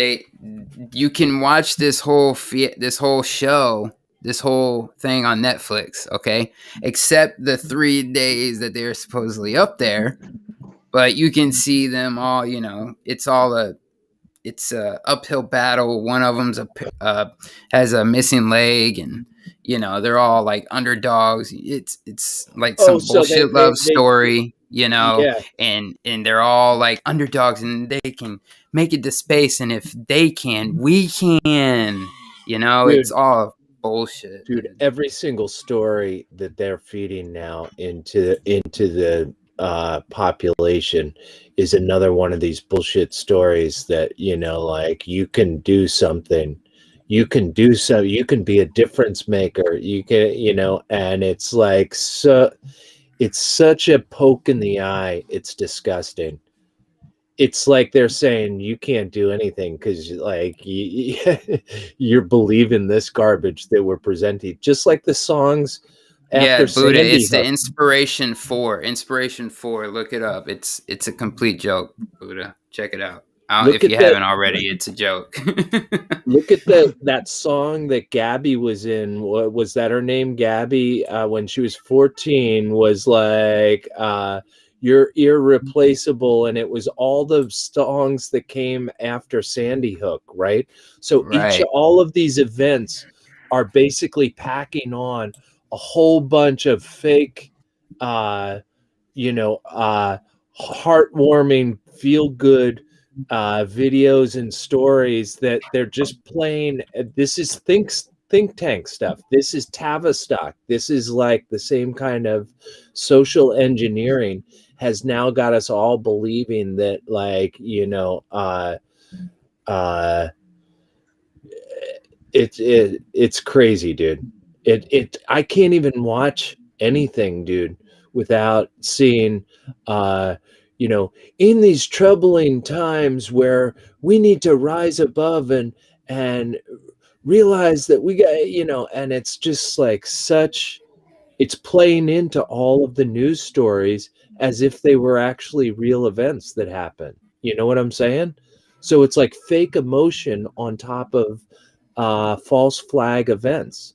So it's like a whole level of stuff that our brain doesn't even need to process, right? Our brain moving forward would never even be swayed in all of these different directions, like, and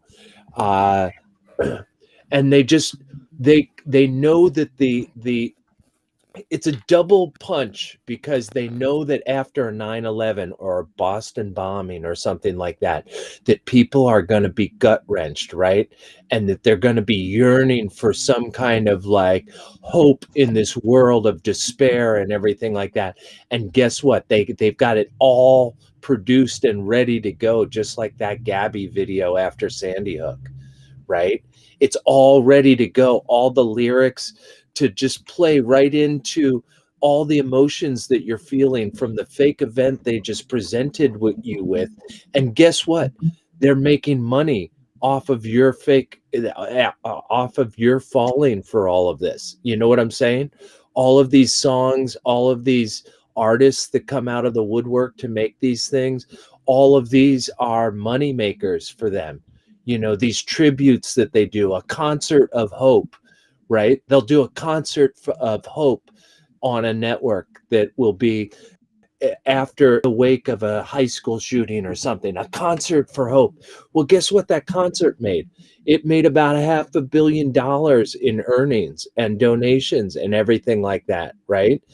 Well, guess what? $500 million that wouldn't have existed if it weren't for your false flag event to begin with. So it's like it's there's so many levels to all this stuff, and they're playing. Even everything's a deception, man. Everything. Even our own language, dude. I'll say this again. Our own language is a deception. Perfect example, right? We need to cure cancer. How many people say that, right? Yeah. Yeah. Well, what's the definition of cure? It means to preserve, right? When I grow pot, I do a curing process, which is preserving it, right? So everyone's like, we need to cure cancer. We need to preserve cancer. Yeah, right? Keep it going. Keep it going. Yeah. So dude, that's another one, dude. The charities, the Run for Hope, fight against, stand up against cancer. We're just surrounded in this nanny state that has got us all believing that we need to be part of these charities in order to provide any kind of hope or understanding towards the people that are suffering from these things. We got to get them answers. We got to, it's so disgusting, dude, that is how brainwashed people are, that they would take, it's just so sad.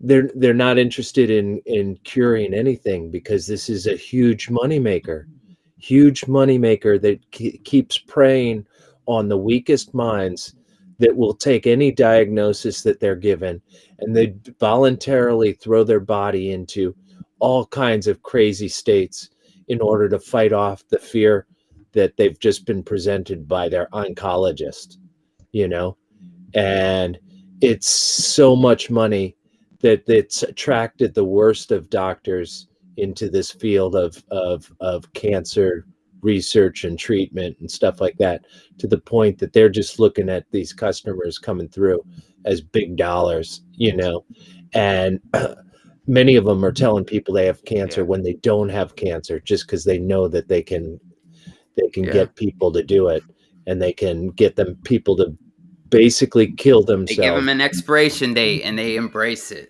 it. And that's the worst thing you could do to somebody, is give them an expiration date and then believe it, because, you pretty much write your own self off.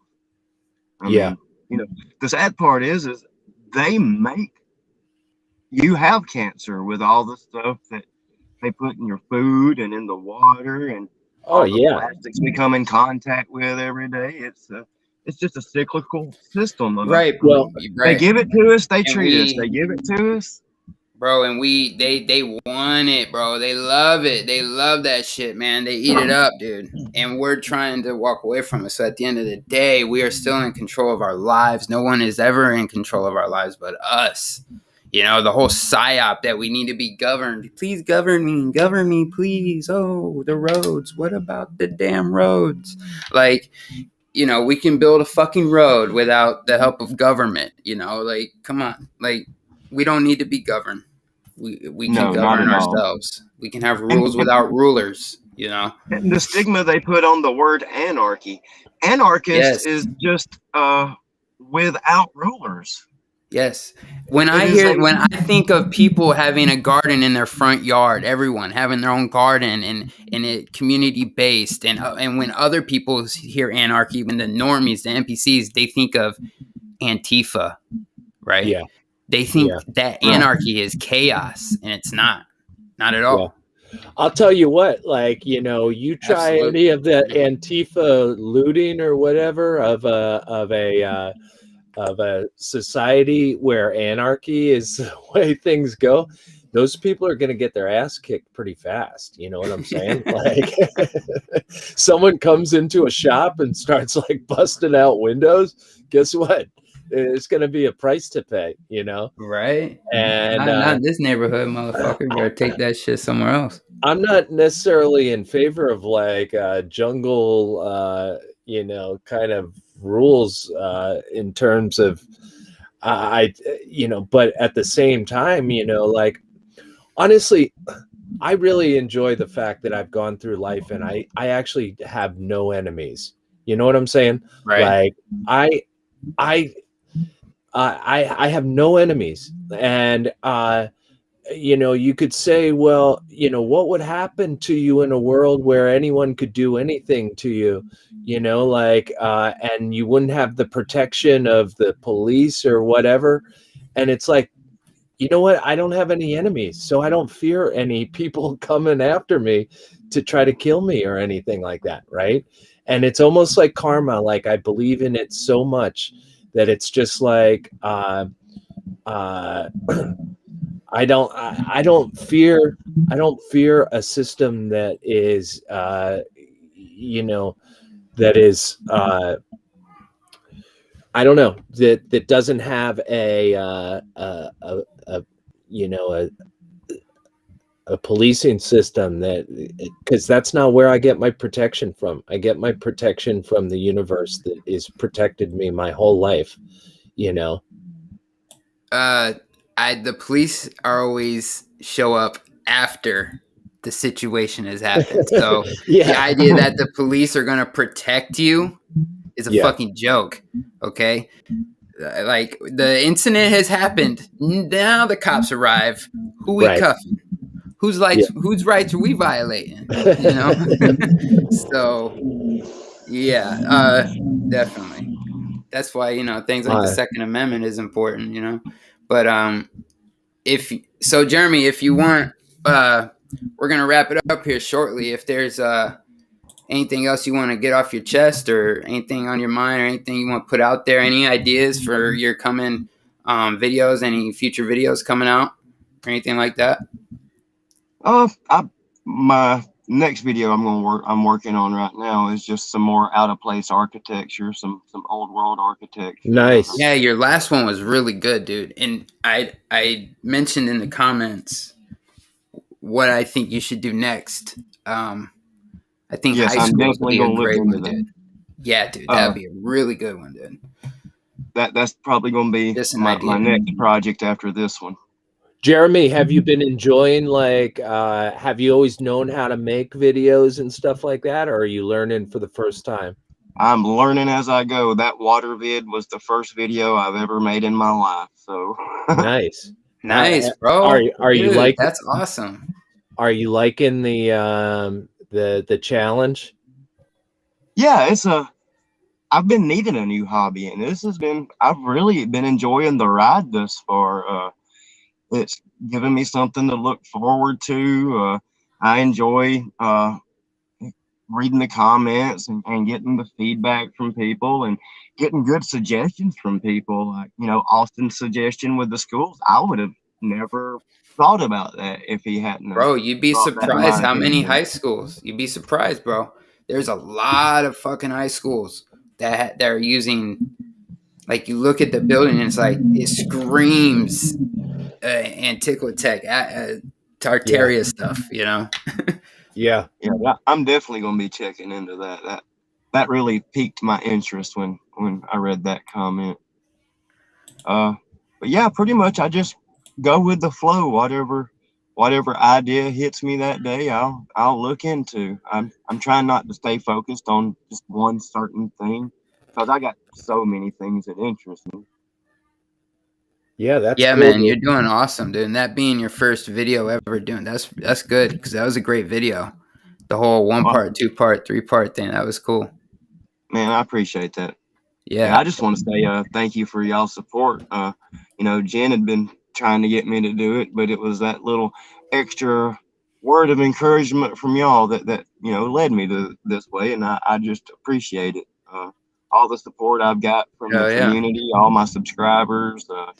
Man, it's been an awesome journey. It really has. Right on. Yeah, dude, I love it, man. It's awesome. I've been watching it. I remember the phone call. It was great, and here we are. Having a show together, talking about your content and all. It was great, dude. This is an awesome show, dude. I loved it. We got to have you on again, man. Dude, anytime. I've really, really enjoyed myself. This was a better experience than I thought it was going to be. I just want to thank y'all so much. And I guess just in closing, I just want to say everybody just be nice to each other. Bring some positive vibes into this world. There's too much negativity, and the only thing that can reverse negativity is positivity. So let's just be that positive that goes out. Yeah, definitely. Hell yeah, dude. I love it. We know the water's listening, right? That's right. Yeah. Yeah, dude. That's I mean, cool. that's another thing. Maybe the water is, like it is listening, and it's reacting not just in its own structure, but it like is actually. Hey, Young Love, you drop his channel link in the chat again, please. Sorry, bro.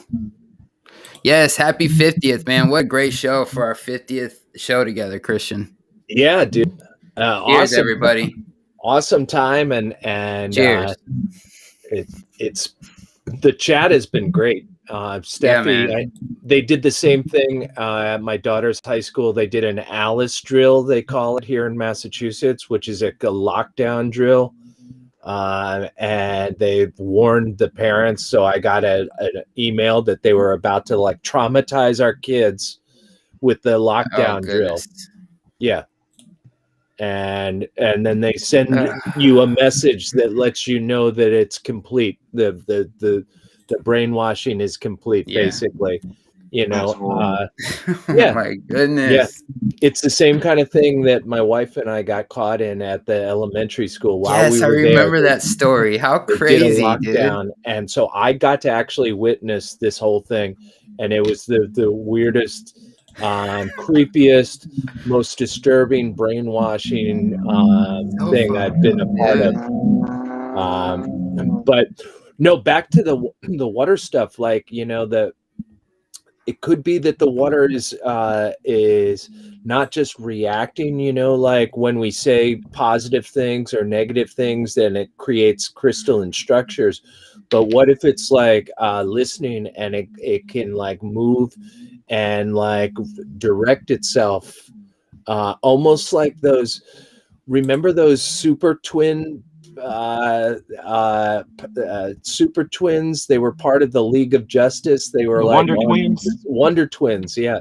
And they could they could like change into anything that was water based, was one of the capabilities, like, and yeah, like maybe water has the ability to kind of like direct itself in ways that are based on where it needs to go, based on like the environment that we're creating for it.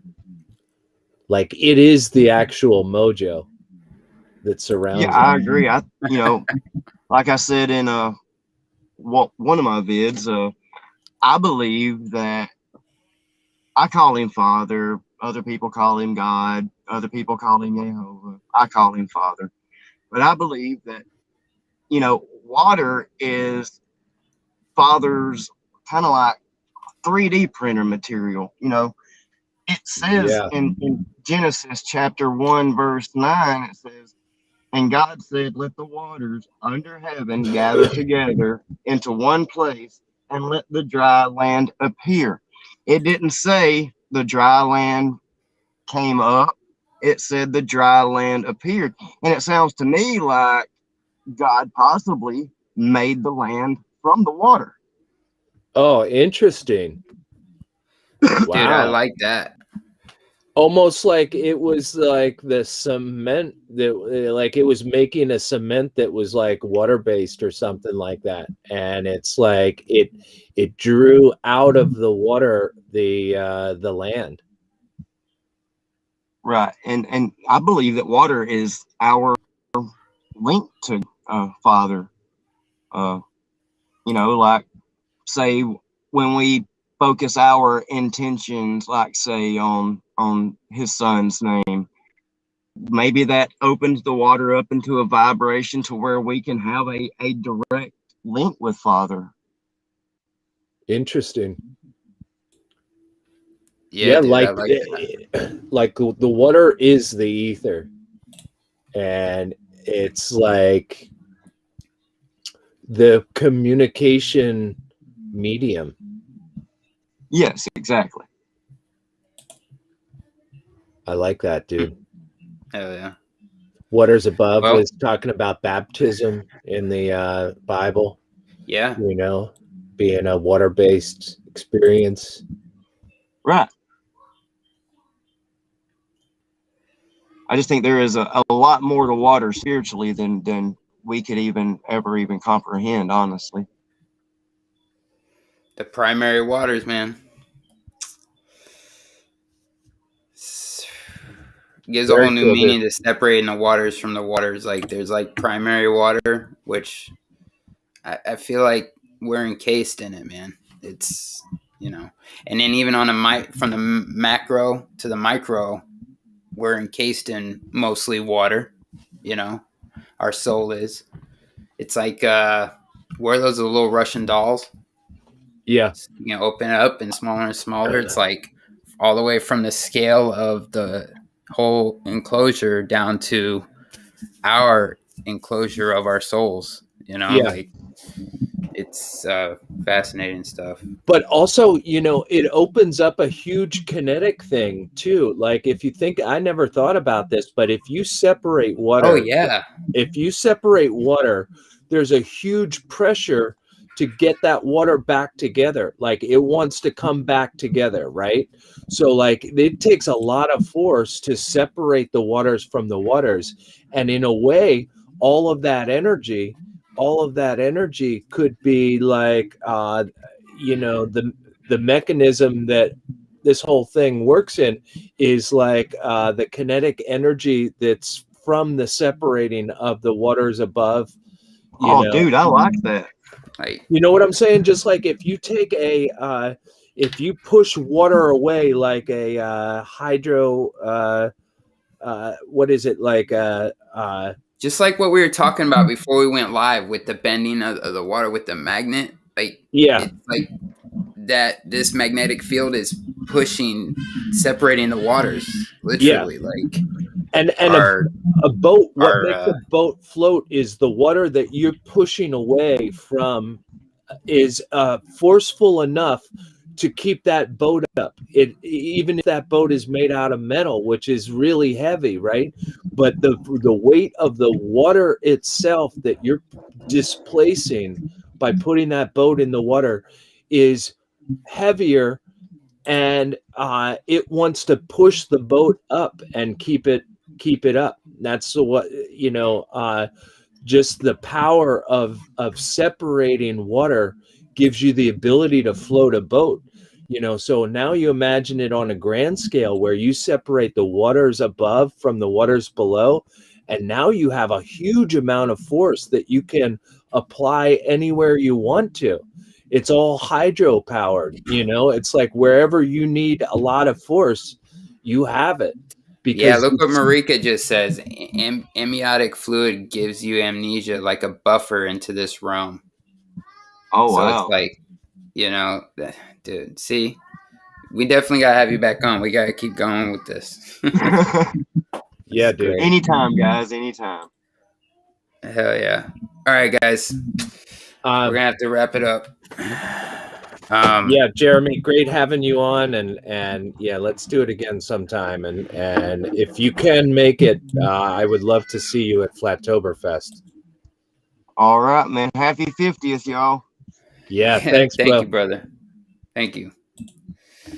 What else we gotta say? So Sunday, the Wake and Bake as usual time. Next Wednesday, we're gonna have Rasta Bear on. Yes. He just did a stream. He's gonna start doing his own thing now. Yep. Getting his voice out there too. We're gonna have him on. We're gonna talk about that Rastafari life. You know what I mean? Yep. And then just talk about how amazing it is. And then I'm going to show some little bit of footage to go along with it. He has some things he's going to bring to the table. It's going to be a good party. We're all going to chill out. You know, It's going to be a great time. Jeremy, thanks again for coming on, brother. Much love.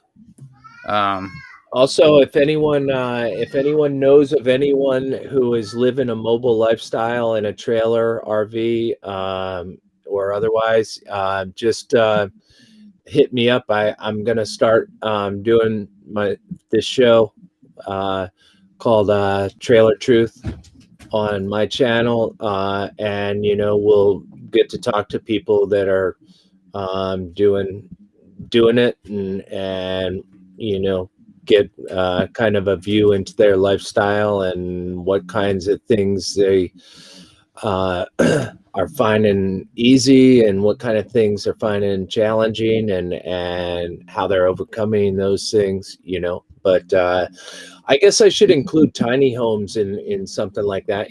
People are moving tiny homes around too, which is really cool. If anyone's a tiny home Mellow builder, Domes. little Mellow Domes. See, that's dome what I'm rollers. talking about. We could franchise this bitch. Turn this thing. Buy your own little Mellow Dome, right? Like start building portable Mellow Domes and make some, thriving community where there is no other, like, honestly, there are lots of places that other people don't want to go to, but if you can engineer the right solution, you can go there and have a hassle-free existence. You know what I'm saying? Cold temperatures, hot temperatures.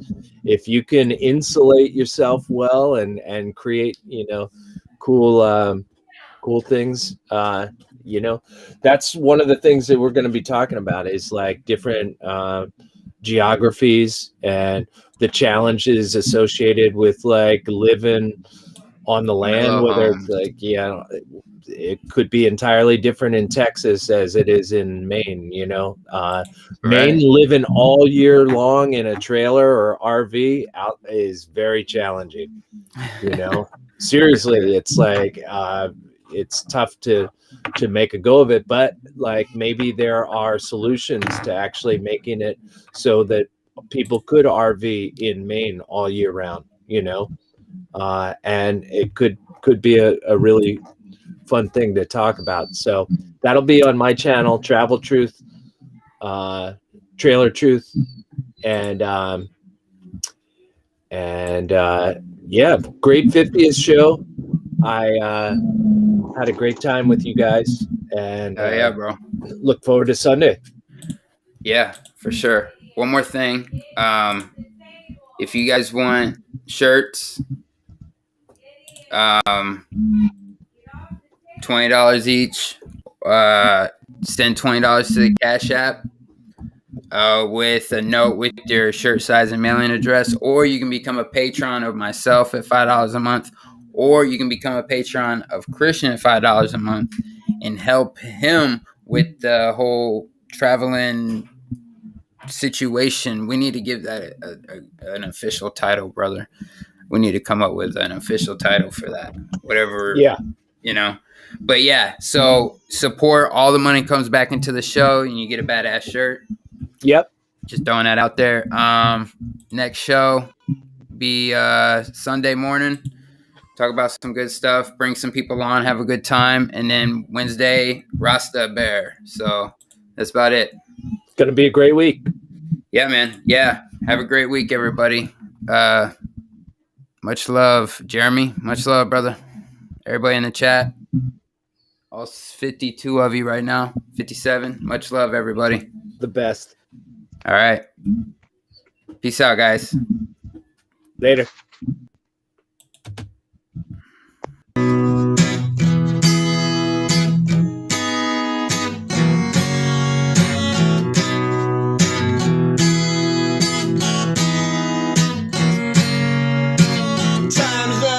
It's the end of the show. Time's up, the Mellow Dome. Time's up, we can all just go home now. Time's up, you were hit on your bike. Time's up, it's the end of your life. Time's up, see you on the waking bed. Go home, just take it on home now. You can all go home. Take your ass home now. Just go home. It's time to go home now. Take it on home. We can go home. We can all go home now.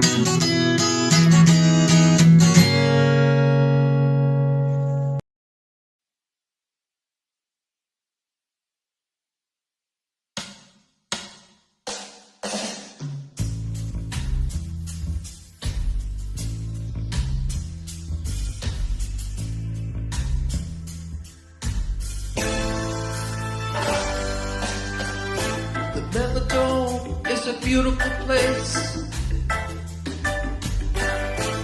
we've created in our minds to explore the world around us, the oceans and the skies.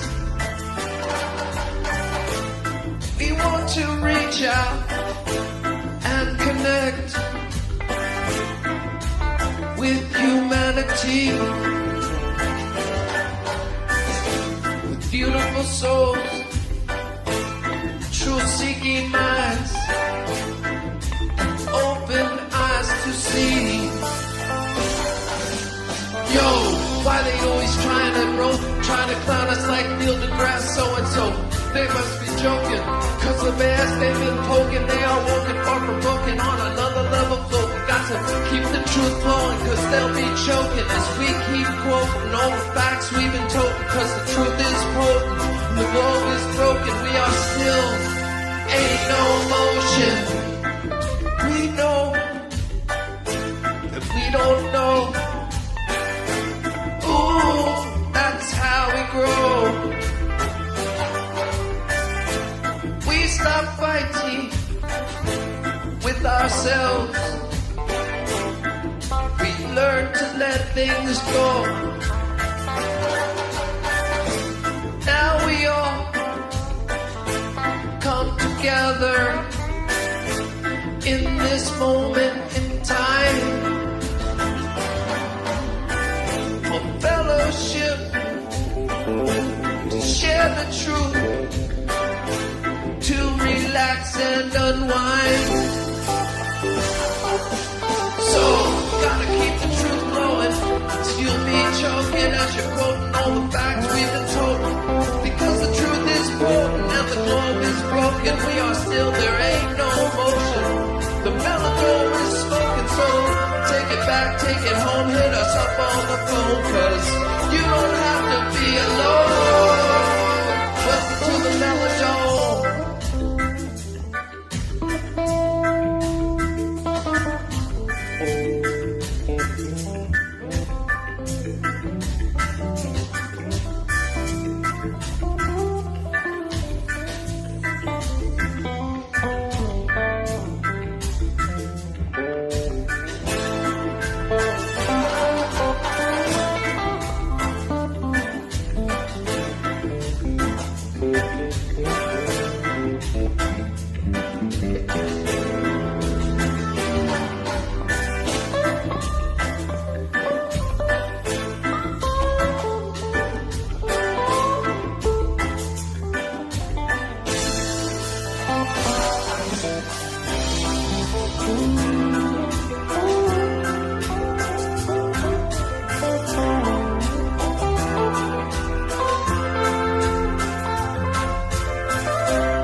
around us, the oceans and the skies. Want to reach out and